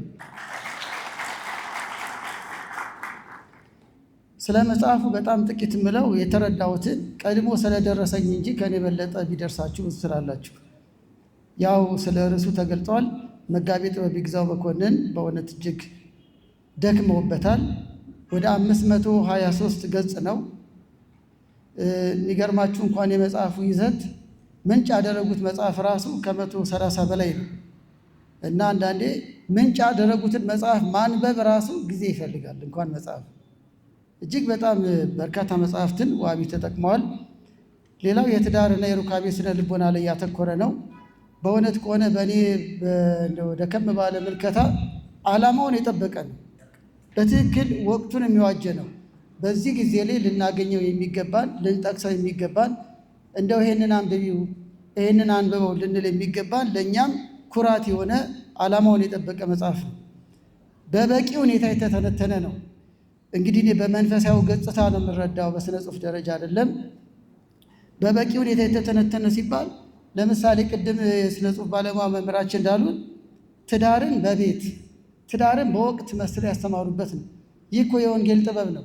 ልክ አሁን በወርሃ ክረምት ስለ ወርሃ ጽጌ ወቅትን ጠብቆ ቤተክርስቲያናችን በግጻዊ መሰረት ዝማሬ ትምህርት እንደምትሰጥ ሁሉ በጣም በሚደንቅ መልከታ ልክ እንደ ዘሩ ምሳሌ በወቅቶች አመሳስለው ልናስበው ማንችለው እጅግ አራቀው ከወቅት ጋር አያይዘው ቤታችንን ነው የሚዳስሰው። ስለዚህ ወቅት ተኮር ትምህርት ነው ማለት ነው። በጋ ላይ የሚነበብ ነው፣ ክረምት ላይ የሚነበብ ነው። ትዳራችን ክረምት ላይ ነው፣ ጸደይ ላይ ነው የሚለውን ሁሉ ያሳየናል። በጣም የሚደንቅ ነው። ሌላው በቂ ማስረጃ ያካተተና እንደው ኮት የሚደረግ ነገር አለ አይደል? እከሌ እንዲህ ያለ ከቅዱሳን ሆነ አባ ጊዮርጊስ እንዲህ ያሉ ቅዱስ ያሬድ እንዲህ ብሏል እንደሚባል ሁሉ ይሄ መጽሐፍም ስለ ትዳር መጋቤ ጥበብ እንዲህ ብሏል ተብሎ የሚጠቀስ ኃይለ ቃል ያለው ነው። ለምሳሌ በጣም የደነቁኝ ቃላቶች አሉ። በትዳር ትልቁ ንግግር በአፍ ሳይሆን በልብ ነው ይላል። ይህ ያዘጋጁ ንግግር ነው። ይህ የሚጠቀስ ነዋል። ግድግዳ ላይና ታክሲ ላይ የሚለጠፍ ነው። እንዲሁም ስለ ተሳፋሪና ስለ ረዳ ዝም ብሎ ከመጽሐፍ እንዲህ ያለው መጽሐፍ ነው እንጂ። ሌላው ፍቅር ይላል። ራስን ለሌላው አሳልፎ የመስጠት ጥበብ ነው። እንዲህ ያሉ ድንቅ ቃላት አሉበት። አልደግማቸውም ከጊዜ አንፃር። ሌላው ቁርጠኝነት ማለት ይላሉ። ቁርጠኝነት ማለት ትዳርን እንደ ውል ሳይሆን እንደ ቃል ኪዳን ማየት ነው። ቅድም የመጀመሪያው ተናጋሪ የሕግ ባለሙያው በእውነት የተናገሩት ላይ በሕግ መስመር ትዳር ውል ነው ብለው ነበር። በቃ ውል ነው፣ ይዋዋላሉ፣ የሆነ ጊዜ ደግሞ ሊያቆም ይችላል ብለውን ነበር። ታዲያ እኚህ መጽሐፉ አዘጋጅ ቁርጠኝነት ማለት ትዳር እንደ ውል ሳይሆን እንደ ቃል ኪዳን ማየት ነው። ሌላውም ይደንቅ ቃል አግኝቻለሁ፣ አረፍተ ነገር በትዳር ሩካቤ ሁለት ማንነቶች የሚዋሃዱበት ምስጢር ነው ይላል። ሌላው ሩካቤ ይላል አጋርን ለመጠቀም ሳይሆን አጋርን ለመርዳት የሚደረግ ተግባር ነው። እንዲህ ያሉ ድንቅ ቃላቶችን ያካተተ በትምህርት ጥቅስ የሚነገር እንዲህ የሚል መጽሐፍ ላይ ያገኘው ብለን የምናስተምርበት የምናብራራበት ኃይለ ቃል ያካተተ መጽሐፍ ነው። ባለትዳሮች ይላል መኝታ ቤትን የታረቁ ልቦች መገናኛ ስፍራ ሊያደርጉት ይገባል ይላል። አንድ ጨምርና ላብቃ። ለውጥ ከተግባር ይጀምራል ይላል። ማጠቃል ለውጥ ከተግባር ይጀምራል። ካነበቡ በኋላ የተማሩትን ይተግብሩ። ይኸው ነው ዓላማቸው። የተግባር መጽሐፍ ነው። ካነበቡ በኋላ ተግባሩን ይጀምሩ ይላል። ስለዚህ የሚፈተሸው ባለትዳሮች በተግባር ነው። መጽሐፍ ፈተና በተግባር ነው። ራይትን ኤክስል የሚለው ማለት ነው። እንዲሁ አድቀን ከንፈር መጠን ብቻ የምናቆመው መጽሐፍ አይደለም። በእውነት ከሆነ በይበልጥ ለባለትዳሮች እና ለምክክር አገልግሎት በጎ ፈቃድ አገልጋዮች እዚህ ላይ ሳልጠቅስ ማላልፈው ሌላው የግልጽ ማይደፈር ነገርም በግልጽ አስቀምጠዋል። ለምሳሌ ስርዓተ ሩካቤን አብዛኛው የመጽሐፉ ክፍል ይዘዋል። ብዙዎች በሚዲያም ሆነ በተለያየ መንገድ ስለ ስርዓተ ሩካቤ ሲነገር ደንገጥ ይላሉ። እንዲሁም ተሞክሮ ተናግሬ ወደ ቀጣዩ ልለፍ። የብዙዎች ጨው ነው፣ የትዳር ጨው ነው። ለፍችም አንድ ምክንያት ነው፣ ለፍቅርም ደግሞ ጨው ነው።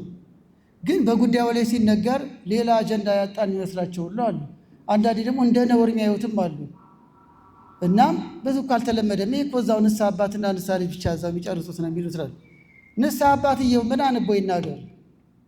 ምን ግንዛቤ ይዞ ይናገር? ሊጻፍልን ይገባል እኮ። አንድ ጊዜ በማህበረ ቅዱሳን የዛሬ 4 ዓመት ገደማ ይመስለኛል በቴሌቪዥን መርሃ ግብር ላይ እኔታ ቀጸላ የቀጨኔ ደብረ ሰላም አንጋፋው የቅኔ መምህር እሳቸውና እኔም እድል አግኝቼ ጋዜጠኞቹ በስርዓተ ሩካቤ ላይ ሰፊ መርሃ ግብር ሰሩ። ያ መርሃ ግብር አየር ላይ ዋለ፣ ዩቲዩብ ላይም ተለቀቀ እና ብዙ ጊዜ ኮሜንት አለ ያው ስድባችንን ለማየት እና እዛ ኮሜንት ላይ አንድ ሰው በጣም አድርጎ ነው የጻፉ ተችቶ ስራ ፈታችኋል ወይ? የምታስተምሩት አልቆባችሁ ነው ወይ? ደግሞ ብላችሁ ስለ ሩካቤ የምትቀባጥሩት እንዲሁ ነው ያላት። አስቀምጫታለሁ ስክሪንሾት አድርጌ ለታሪክ እና እውነቴ ነገር ተሳስተን ይሆን እንዲህ እል ነበር። እድል አግኝቼ ወደ ሰሜን አሜሪካ ሄድኩኝ ከመርሃ ግብሩ ከተወሰነ ዓመት በኋላ አንድ ከተማ ላይ አንድ ወንድም መጣና እግሬ ላይ ወደቀ። ከዛ ደነገጥኩ። ይቅር በሉኝ ይለኛል እንዴ! እኔ ለአገሩ እንግዳ ለሰው ባዳ የት ተገናኝተን ነው? አላየሁህም፣ አላቅህም። ምን በድለኝ ነው? ምን አድርጌ ነው? ይቅር በሉኝ ይላል እግሬ ስር ወድቆ። ከዛ ቀና አለ። ተከትለው ሚስቱ መጣች። አንዴ ወደ ኮሊደሩ እንሂዳሉ። ከአዳራሽ የተገናኘ ነው እና ምን በድዬ ነው አልኩት። ኮሜንቱን የጻፍኩት እኔ ነኝ። አሁን እዚህ ሀገር የሚቆዩ ከሆነ እፈልጎታለሁ። አንዱ የችግሩ ተጠቂ እኔ ነኝ። ስጽፈው አላገባውም አለ። በደንብ እኮ ነው። ስራ ፈታችሁ ነው ወይ? የምታስተምሩት አልቆባችሁ ነው ወይ ብሏል። ደገመው እሱ። እንዲህ ያልኩት ያኔ አላገባውም፣ ምንም አልገባኝም። አሁን ትዳር ውስጥ ገብቼ አንዱ ችግር የኔ ነው። እባክዎት እዚህ ከተማ የሚቆዩ ከሆነ ያው ቤታችን ይምጡ። በዚህ ጊዜ ቀጠልን ማለት ነው። ለ3 ቀን የሄድኩ ሰውዬ 7 ቀን እነሱ ጋር ከረምኩ። ስለ ሩካቤ ስናወራ ማለት ነው። እና ይገርማል። አንዳንዶች ለአስተያየት ቀላል ነው፣ ቡጤና ምክር ለሰጪው ቀላል ነው ይባላል። ደግሞ ይሄ ጉዳይ ሆኖ ደግሞ ይሄ አሁን እንደዚህ ይላል። ግን በትክክል ከኔ በላይ እዚህ ጋር ያሉ ሊቃውንት ይመሰክራል። የብዙ የባለ ትዳሮች ጉዳይ ከሩካቤ ጋር የተያያዘ ነው። እናም ወሳኝ ነገር ነው የዳሰሱት ለማለት ነው። በቃ ወይ የምንሸቀማቀምቀበትን ወይ ጉዳይ ማይመስለንን ወሳኝ ነገር በትክክል አንበው ወደ ተግባር ሊለውጡት የሚቻል እኛም ለመምከሪያ እንድናገኝ የረዳን መጽሐፍ ነው። ሌላው የሚገርማችሁ ፍልስፍናዊ ምልከታዎችም አይቻለሁ በዚህ መጽሐፍ ውስጥ። በጣም ድንቅ ፍልስፍና። ለምሳሌ ቅድም የሥነ ጽሑፍ ባለሙያዎች ሲናገሩ እኔ አስቤው ማላውቀው ከዚህ መጽሐፍ ያየሁት ግጭትን እንደ ጥሩ አድርጎ ያስቀምጡትና ይሞግታሉ። እንዴ ደግሞ የምን ግጭት? አሁን ግጭት ሲባል የሚከብደን ነገር አለ። እንዲሁም ግጭት ይኑር ሳይሆን ግጭት እኮ እንዲሁም አደፍርሶ ለማጥራት ተግባቦትን ለማጠናከር እንደሚጠቅም ይሞግታል በዚህ መጽሐፍ ውስጥ። ብዙዎቻችን ደግሞ ግጭት ምን ጥቅም አለው ነው የምንለው። አዎ፣ ግን ይሄ በጣም ረቂቅና ፍልስፍና የሳቤ ነው። በግጭት ውስጥ ጠንካራ ፍቅር እንደሚመሰረት፣ ማንነት እንደሚገለጥ ይህ መጽሐፍ ይሞግታል። ስለዚህ ረቂቅ የሆነ ፍልስፍና ምልከታ ያለው መጽሐፍ መሆኑን ተረድቻለሁ። ስለ ጸሐፊው እንግዲህ በእውነት ብዙ እንዲነገርላቸው አይፈልጉም። ቅድም መምህር ገልጸዋል። መምህራችን ለቴዎሎጂውም ዲግሪ ያላቸው ናቸው። በሳይኮሎጂውም ማስተርስ ያላቸው ናቸው። በቤተክርስቲያን መሰረታዊ ትምህርትም የተቃኙ ጥንቅቅ ያሉ ካህን ናቸው። ለስብከት፣ ለስልጠና፣ ለትዳር ጉዳይ ያሉበት ህይወት ነው። እንጃ እኔ ከ25 ዓመታት በላይ በፊት ይመስለኛል ብቻ ዓመታቱን ብሳሳትም ከናዝሬት ወደ አዲስ አበባ ለማህበረ ቅዱሳን አገልግሎት ለመደበኛ አገልግሎት ሲመጡ መጀመሪያ ጊዜ እንዲሁም እኔና መሪጌታ ወንበር ላይ የተቀመጡት መሪጌታ ዘወንጌል። ስለዚህ መጀመሪያ ወንበሬን ይባረኩልኝ ናቸው። እኔም ደግሞ ለመጀመሪያ እንግዳ የተቀበልኩባት ወንበር ነች። የመጀመሪያ እንግዳዬም ቀሲስ ይግዛው ነበሩ። ከናዝሬት ወደ ማህበረ ቅዱሳን በትንሿ ቢሮ። ከዛ ጊዜ ጀምሮ ልዩ ፍቅር አለን። እድሜና ጤና ይስጡት እና አንደበታቸው ልዩ ነው። በቃ ሲናገሩ የሚሰብኩ ነው የሚመስለው። በጣም ጣዕም ያለው አንደበታቸው። ራሱ እያንዳንዱ ነገራቸው ለዛ አለ። በእውነት ለዛ ያላቸው ካህን ናቸው። እድሜና ጤና ይስጥልን። ያ ምንድነው ከትምህርትም ከህይወትም የመጣ ነው እና ስብከቱ፣ ስልጠናው፣ የካህናት ስልጠና እጅግ በጣም ነው። አንዳንድ የስጋዊ ጤና መስተጓጉል ቢገጥምም በየሁላችንም ህይወት የመጋቤ ጥበብ ድንገት የስጋዊ ጤና ጉዳይ እኮ ከአገልግሎት የመጣ ነው። ከአገልግሎት እኮ የመጣ ነው። በምቾት በመብላት በመጠጣት አይደለም። ረጅም መንገድ በመኪና በመጓዝ፣ ረጅም መንገድ እንቅልፍ በማጣት፣ ረጅም መንገድ በእግር በመጓዝ፣ ረጅም ሰዓት ለማሰልጠን ለመስበክ በመቆም ምቹ ባልሆኑ ጊዜያቶች ላይ በተዘዋዋሪ ሰባኪ በነበሩም ጊዜ ያልደረሱበት የኢትዮጵያ ክፍል ያለ አይመስለኝም። ከአገልግሎት ብዛት የመጣ ፈተና ነው። ሁላችን መጠነኛ የሚሰጠን እሳቸው የህመማቸው ጉዳይ ፍጹም ጤናቸውን ይስጥልን። አሁን እንግዲህ ጤናቸው እስኪዛባ እናት ቤተክርስቲያን እያገለገሉ ያሉ ናቸው። የቤተክርስቲያን አምላክ ደግሞ አይተዋቸውም። ከዛ በኋላም ይህን የመሰለ መጽሐፍ አበርክተውልናል፣ ገና ያበረክታሉ። ከላይ በተገለጸው መሰረት ለጽሁፉ በቂ ማስረጃ ናቸው። ራሳቸው በቂ ናቸው። ጽሁፍ ለማንበብ ጸሐፊውን ማወቅ አስፈላጊ ነው አይደል? እንደ ምሁራኑ ማነጋገር ይሄው ነው። ለዚህ ጽሁፍ ወሳኝ ናቸው። በህይወቱ አሉ፣ በተሞክሮ አሉበት። በነገረ ዓለምም ሆነ በነገረ ቤተክርስቲያን ትምህርትም የተቃኙትን ነገር ወደ ጽሁፍ ያወጡ ስለሆነ በትክክል የሚመጥኑ ናቸው። አንዳንዴ እኔና መጽፈው ላንገናኝ እንችላለን። ተገናኝተዋል። ቅድም የኔታ እሸቱ ስለተናገሩ ከእሳቸው ሀሳብ ላይ መደረብ አይገባኝም። እንዲሁም ከእሳቸው በኋላ ባልናገር ነበር ጥሩ። የእኔ አጭር መልከታ የወቅታዊ የትዳር ችግሮችና የዚህ መጽሐፍ መፍትሄ ነው። ይህንኑ ጥቂት ደቂቃ ተናግሬ ላብቃ። ወቅታዊ የትዳር ችግሮችን ነው ማነሳው። ወቅታዊ የትዳር ችግሮችን ሳነሳ ለዚህ መፍትሄ እኔ ያገኘ ነው ለማለት እንዲያመቸኝ ነው። ይህንን ነገር የምናገረው አንደኛ በግሌ ከ20 ዓመት በላይ በትዳር የምክክር አገልግሎት ደስ ብሎ ስለምሳተፍ፣ ሁለተኛ ከ300 የንስሐ ልጆቼ በላይ ሲኖሩ ከ200 ገዳማዎቹ በትዳር ያሉ ናቸው። ከነሱ ህይወት የተማርኩት ሌላው ከስልጠና ከሰማሁት ነው። የትዳር ችግር ስለ ፍቺ ልናገር። በዓለም አቀፍ ደረጃ በአንዳንድ ሀገሮች ፍቺ መደበኛ ሂደት እየሆነ ነው። ቅድም የህግ ባለሙያ እንደነገሩ እንደ ነውር፣ እንደ ትውልድን እንደሚያሳጣ፣ ቤተሰብ እንደሚበትን ነገር ራሱ ችግሩ ራሱ አይገኝም። እንደ መደበኛ ነገር እየታየ ነው። እንዲሁም ልክ ስራ ጀምሮ እንዳቆመ ሰው ትዳር ጀመረ አቆመ የሚለው ጉዳይ እንደ መደበኛ ንግግር እየሆነ ነው። ደንገጥ የሚባልበት አልሆነም። በአንድ የውጭ መረጃ ላይ ለምሳሌ በዓለማችን አንደኛ ማልዲቪስ የምትባል እስላማዊ ሀገር 80% ባለትዳሮች ይፋቱባታል፣ በፍቺ አንደኛ ናት ይላል። ካዛኪስታን የምትባለው ሁለተኛ ናት ይላል። ያልጠበቅናት ሩሲያ በዓለማችን በፍቺ ደረጃ 3ኛ ናት። ዩኤስኤ 5ኛ ደረጃ ላይ ይገኛሉ። ታዲያ ከዚህ ከቢቢሲ አንድ የአማርኛ ጽሑፍ ላይ ያገኘሁት ላይ በአፍሪካ ኡጋንዳና ኢትዮጵያ ወደዚህ እየተንደረደሩ ነው ይላል እና የጽሑፉ አቅራቢ እነዚህ ከላይ የተጠቀሱት ሀገራትና በአፍሪካ አስጊ የሆኑ ወደዚህ ወደ ፍቺ የሚበዛባቸው ሀገራት ኡጋንዳና ኢትዮጵያ ወደዚህ መስመር እየገቡ ነው። ጋብቻ 53% በፍቺ ይጠናቀቃል ይላል።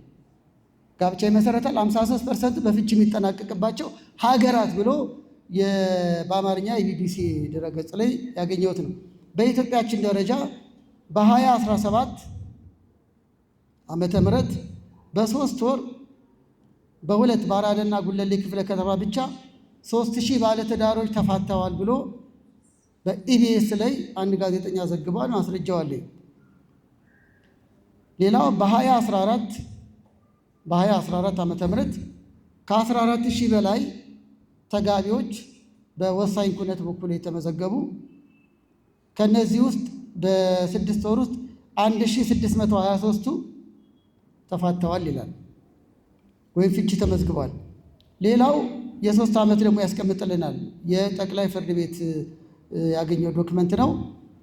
በአዲስ አበባ ብቻ ከ2012 እስከ 2014 16000 መመዝገቡን የታወቀ ሲሆን ጋብቻ ይቅርታ የተመዘገበውን አልመዘገበም። ፍርድ ቤት ነው ይሄኛው። ፍርድ ቤት ስለሆነ የተጋቡትን አይደለም የተፋቱን የመዘገቡ። ከ2012 እስከ 2014 16000 ፍቺ ተፈጽሟል ይላል። ከ2014 ሌላ በ2014 ዓመተ ምህረት እንደዚሁ ከቢቢሲ በቅርብ ያገኘሁት ደግሞ ከ51000 ተጋቢዎች ይላል 3550 በአዲስ አበባ ብቻ ፍቺ ተፈጽሟል ይላል። የቅርቡ በ2018 ዓመተ ምህረት 19,000 ደረጃ ገደማ ህጋዊ ጋብቻ ተፈጽሟል። ሲቪል ምዝገባና የነዋሪነት አገልግሎት ኤጀንሲ ከ19,000 የጋብቻ ውል 5,805ቱ ፍቺ ተፈጽሟል ይላል። የ2018 የ6 ወር አጋጣሚ እዚያ ከሚሰራ አንድ የቤተክርስቲያን ልጅ አለኝና እንደው በስማቸው እንኳን ለመገመት እንዲያመች ኦርቶዶክሳውያን ይኖሩ ይሆን ብዬው ነበር። መኖር ብቻ ብሎ ቢያንስ በስም ክርስትና ስም ዛሬ ባይጻፍ ቢያንስ በስም በመገመት ኦርቶዶክሳውያን ሊሆኑ ይችላሉ ናቸውም ብሎ ከ3,805ቱ 3,100 ኦርቶዶክሳውያን ናቸው። የት ሄደን ነው? ሽማግሌ ጠፍቶ ነው? አዲስ አበባ ውስጥ 30,000 ቀሳውስት አሉ ይለናል የአዲስ አበባ ሀገረ ስብከት መዝገብ። 260 አድባራት አሉ። በአንድ ደብር ላይ ከ9 በላይ ሰባኪያን አለን። ይህ ሁሉ ሀብት ባለበት 3,100 ክርስቲያን ግን ተፋቷል። እሁድ እየዳርን ሐሙስ ይፋታሉ ማለት ነው። እሁድኛ ጨብድበን ሐሙስ ወደ ፍርድ ቤት ይጓዛሉ ማለት ነው። የት ሄደን ነው? የሆነ ሀዲዱን እንደ ሰዓተ ባቡር ያልተገናኝቶም ነገር አለ ማለት ነው። እንጮሃለን፣ እናስተምራለን፣ ግን አላገኘነውም ማለት ነው ነጥቡን። ይህ ሁሉ ፍቺ የሚያሳየው ታዲያ ምንድን ነው? የቱ ጋ ነው? እውነትም አልሰራንም፣ ቅድመ ጋብቻም አልሰራንም፣ ድህረ ጋብቻም እየሰራን አይደለም። ከ14,000 በላይ ማህበራት ተመዝግበዋል። ትዳር ላይ የሚሰራ ድሃ ላይ የሚሰራ በዛው አላየንም። እርግጥ ድሃ ላይ የሚሰራ ሲባል በሬ አርዶ የሚያበላ አለ። ድሃን ራሱ የሚያስችል ግን አልታየም እስካሁን። 14,000 በላይ ማህበራት አሉ። ፉካ ይሰራሉ፣ የወጠር ቤተክርስቲያን ይሰራሉ፣ በዛው ድንቅ ድንቅ ስራ ይሰራሉ። ትዳር ላይ የሚሰራ ግን አልገጠመንም። 260 የአዲስ አበባ አድባራት ስለ ጋብቻ ኮርስ የሚሰጥባቸው ራሱን ችሎ አላየው።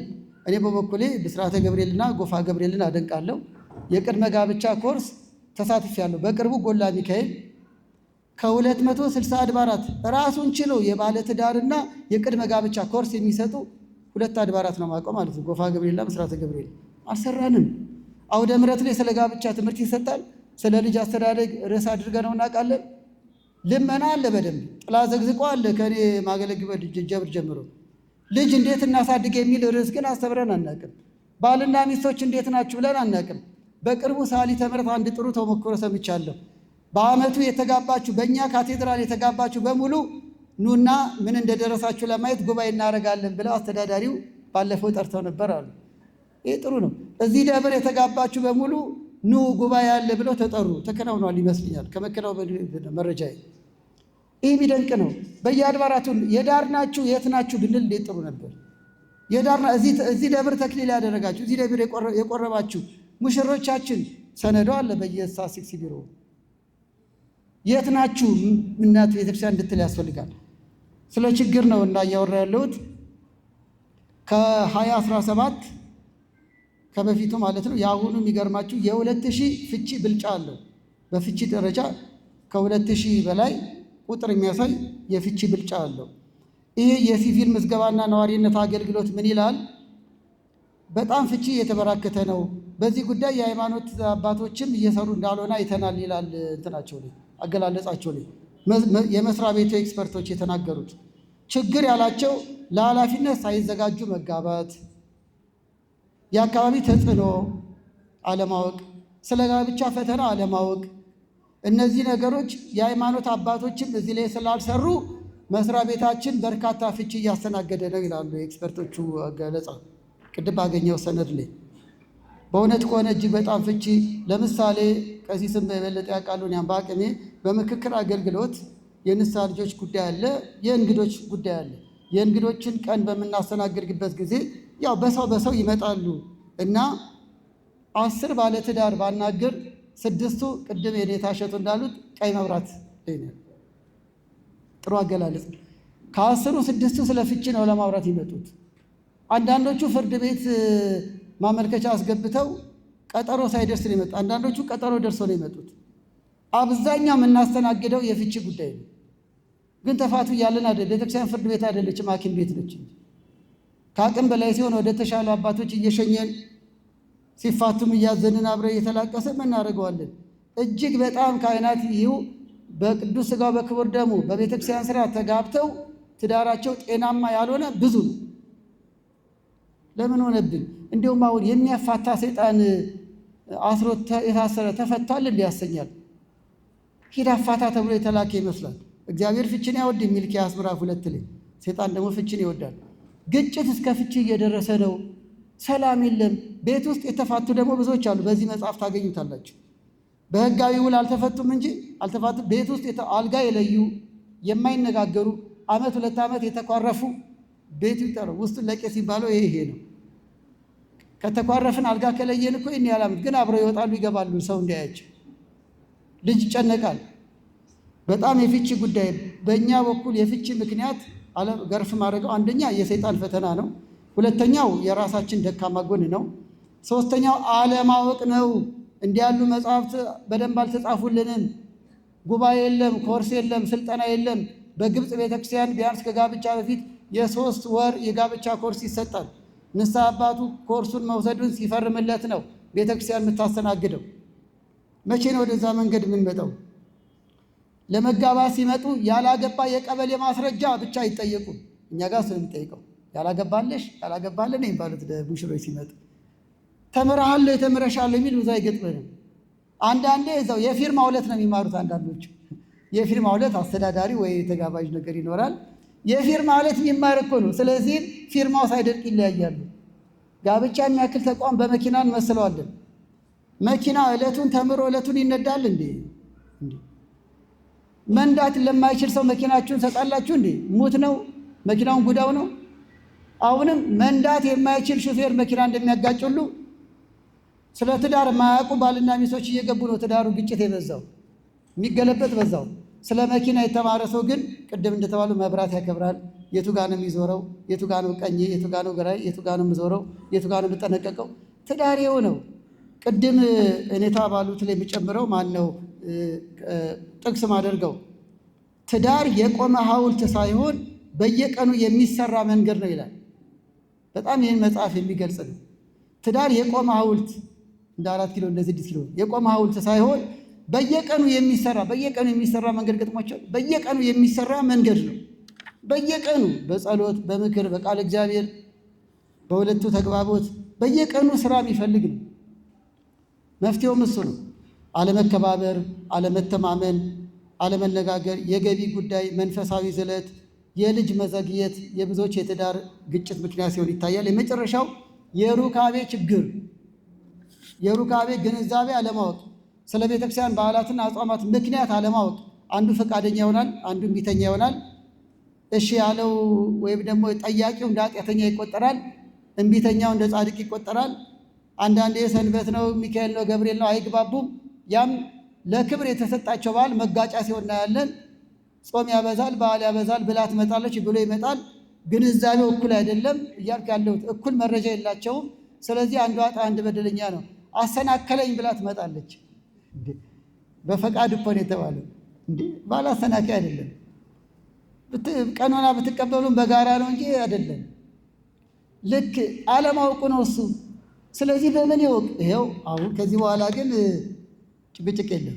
ይኸው እኩል የሚያነቡት መጽሐፍ እኩል የሚመከሩበት መጽሐፍ ተገኘ ማለት ነው። በእውነት ወደ እኛም ግን ምን አነቡ እንደምንላቸው ግራ ይገባል ነበር። ሚስቴ ስለዚህ ጉዳይ አታውቅም ሲል አንድ ባል ምን ልምከረው ያስተምር ያልዘልቀው ስለዚህ ጉዳይ ምን ያነብ? አሁን ግን አገኘው። ጥሩ እኮ ፋርማሲ እንደምንልክ ሁሉ ጥሩ ይሄን መድኃኒት ግዙ የምንለው ጥሩ እኮ መጽሐፍ ሊያገኘ ነው። በእውነት በድጋሚ እግዚአብሔር ያክብርልን። በማጠቃለያ ያነሳዋል። ማጠቃለያ ላይ አላሰልቻችሁ። እናም በእውነት ለዚህ ችግር አገራችን እንደ ሀገር ደረጃም በዘዳግም 28 ላይ እንደ እግዚአብሔር ቃል ስንኖር ሀገር ይባረካል፣ እንደ እግዚአብሔር ቃል ባንኖር ደግሞ ሀገር ይረገማል። ይሄውን አነጻጽሮ የሚያስቀምጥልን አሁን አገር መርገም በዝቶባታል። አገር ሰው የሚገደልባት የሰው ሕይወት የረከሰባት እንዲህ አይነት ትውልድ ከየት መጣ? ከእኛው ትዳር ነው። መልካም ዛፍ መልካም ፍሬ ያፈራል። ስለዚህ መልካም ትዳር የለም ማለት ነው። እንዴ ለምንድን ነው ለኢትዮጵያ ፈውስ የሚሆኑ ትውልዶች እንዲመጣ ሊሆነው? ለምንድን ነው ሮሯችን የበዛው? ለምንድን ነው መከራችን የበዛው? እንደ እግዚአብሔር ቃል እየኖርን አይደለም ማለት ነው። እንደ ቃሌ ብትኖር ልጅ ይባረካል፣ ጓዳ ይባረካል ይላል የእግዚአብሔር ስራ። ይገርማል። ጓዳ የሚባርክ ነው እግዚአብሔር። ጓዳ ሲል ትዳርን እኮ ነው። ዘዳግም 28 ላይ ከተባረከ ትዳር ጓዳ የተባረከ ልጅ ይወጣል ማለት ነው። አብርሃምን ሳንሆን ይስሐቅ ኬት ይምጣ? ዘካርያስን ሳንሆን ዮሐንስ ኬት ይምጣ? ቀሳውስትን ጳጳሳትን የወለደ ትዳር እንዳለ ሁሉ ቀሳውስትን ተማሪዎችን የሚገድል ትውልድ ደግሞ መጣ ማለት ነው። ገዳይ ትውልድ አፈራል። ይሄ ኢትዮጵያ ነው። በኢትዮጵያ ውስጥ ቄስ ተገደለ፣ ተማሪ ተገደለ፣ ምዕመናን ተገደሉ ሲባል ያስደነግጣል። ኢራቅና ኢራን ቢሆን አይገርምም ነበር። እዛ ተከብረን እዚህ ነው የተዋረድነው እኮ። እዛ ያከብሩናል፣ እዚህ ተዋርደናል።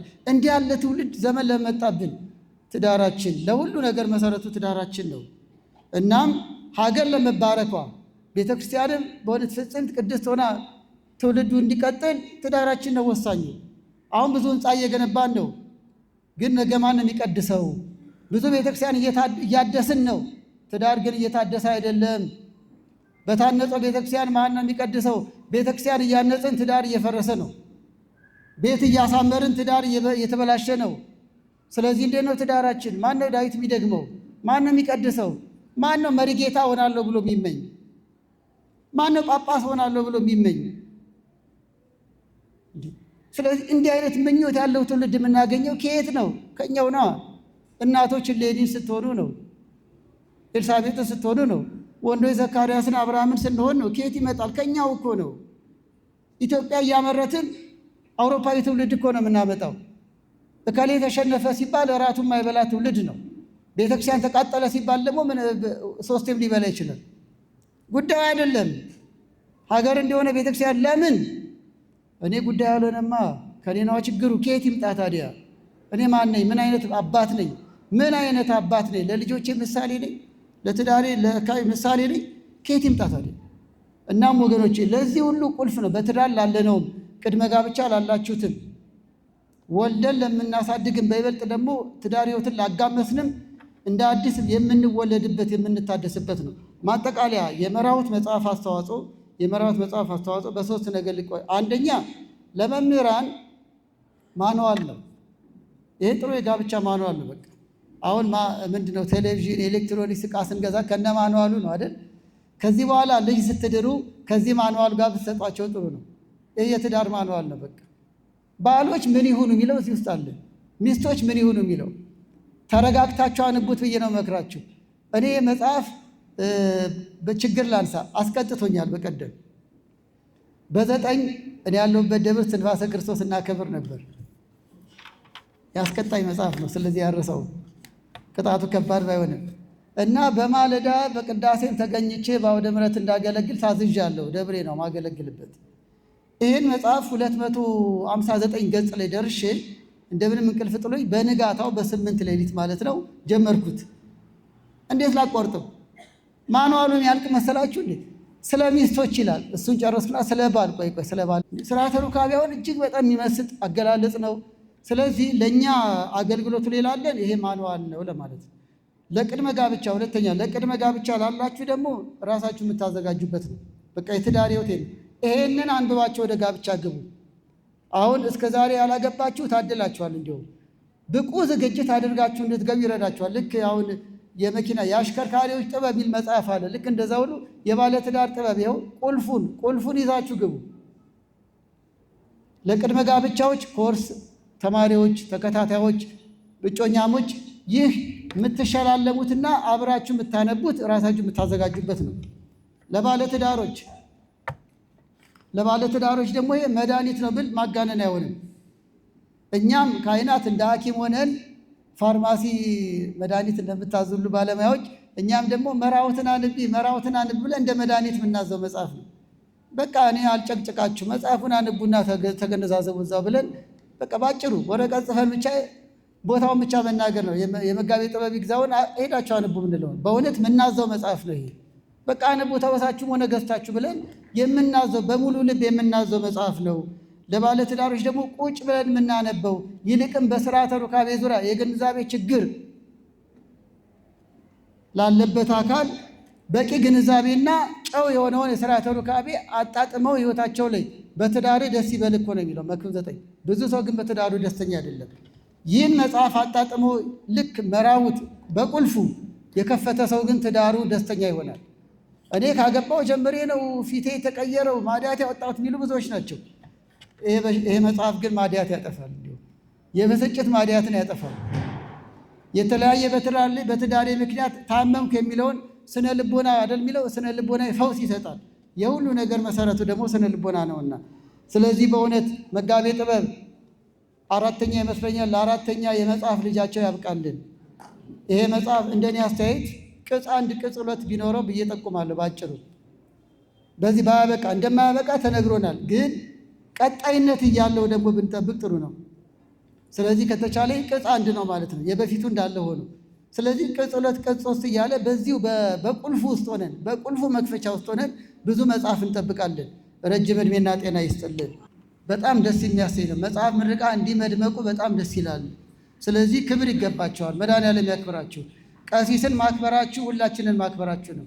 አንድ የቤተክርስቲያን አገልጋይን ማክበራችሁ የካህናት ሁሉ ክብር ናቸውና በእውነት አክብራችሁ ለተገኛችሁ ሁሉ በቤተክርስቲያን ስም ቸር መድኃኔዓለም ያክብራችሁ። እግዚአብሔር ይስጥልኝ።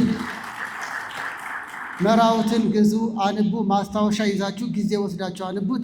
ቀሳውስት መመሪያችንን አድርገው ሰንበት ትምህርት ቤቶች ልጆችን ማስተማሪያ ያደርጉበት። ባለትዳሮች ደግሞ ቁልፍነቱን እንጠቀምበት። እግዚአብሔር ይስጥልኝ።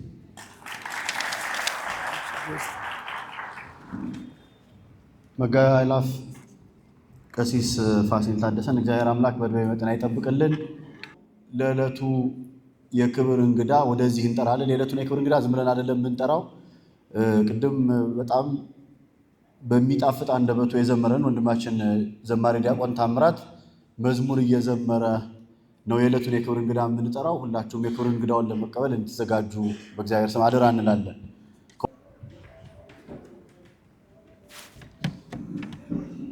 በድጋሚ እንደምንቆያችን አሜን። የአምላካችን ስም ዛሬም ዘወትር የተመሰገነ ይሁን። አድርገህልኛልና በቸርነት እያለን አብረን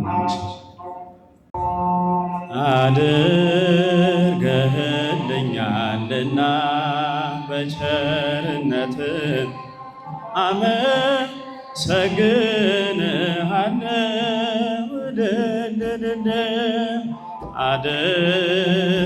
አድርገህልኛልና በቸርነት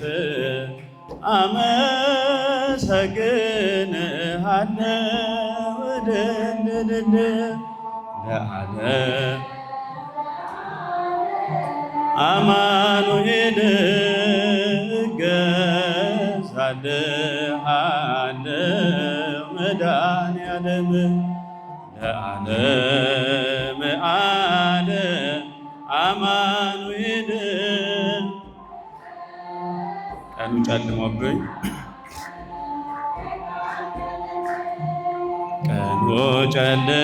ጨልሞብኝ ዙሪያው ገደል ሆኖ የችግር አረንቋ ፊቴ ተደቅኖ ረዳት ያጣሁኝ በመሰለኝ ጊዜ ፈጽሞ አራክልኝ የልቤን ትካዜ።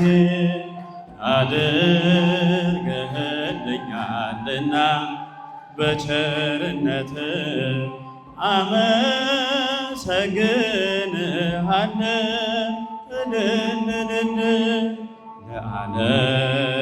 ለዓለም አማኑኤል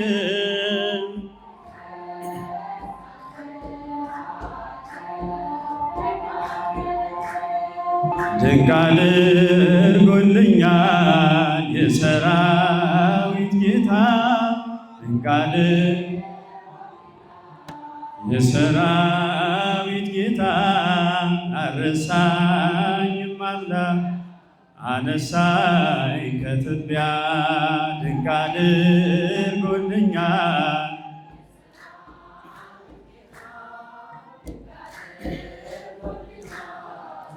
የሰራዊት ጌታ ወደኔ ሳይቆጥር ከትቢያ። ድንቅ አድርጎልኛል ማን ይደርስለታል? ድንቅ አድርጎልኛል እያሉ ሲሉኝ ድንቅ አድርጎልኛል ፈጥነ ደረስክልኝ ድንቅ አድርጎልኛል ከሞት አዳንከኝ ድንቅ አድርጎልኛል የሰራዊት ጌታ ድንቅ አድርጎልኛል የሰራዊት ጌታ አነሳኝም አምላክ አነሳኝ ከትቢያ ድንቅ አድርጎልኛል የሰራዊት ጌታ ድንቅ አድርጎልኛል የሰራዊት ጌታ አነሳኝም አምላክ አነሳኝ ከትቢያ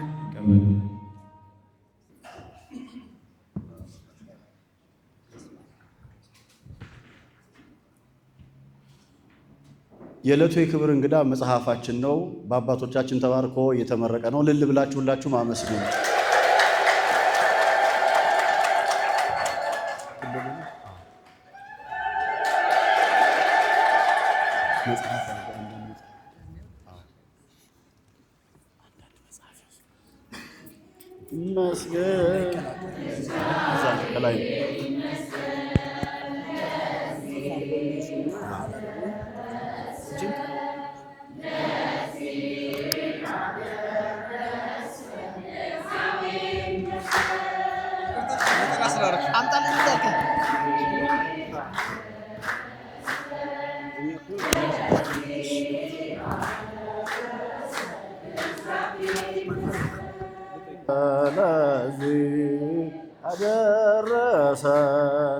ለዚህ ያደረሰን እግዚአብሔር ይመስገን።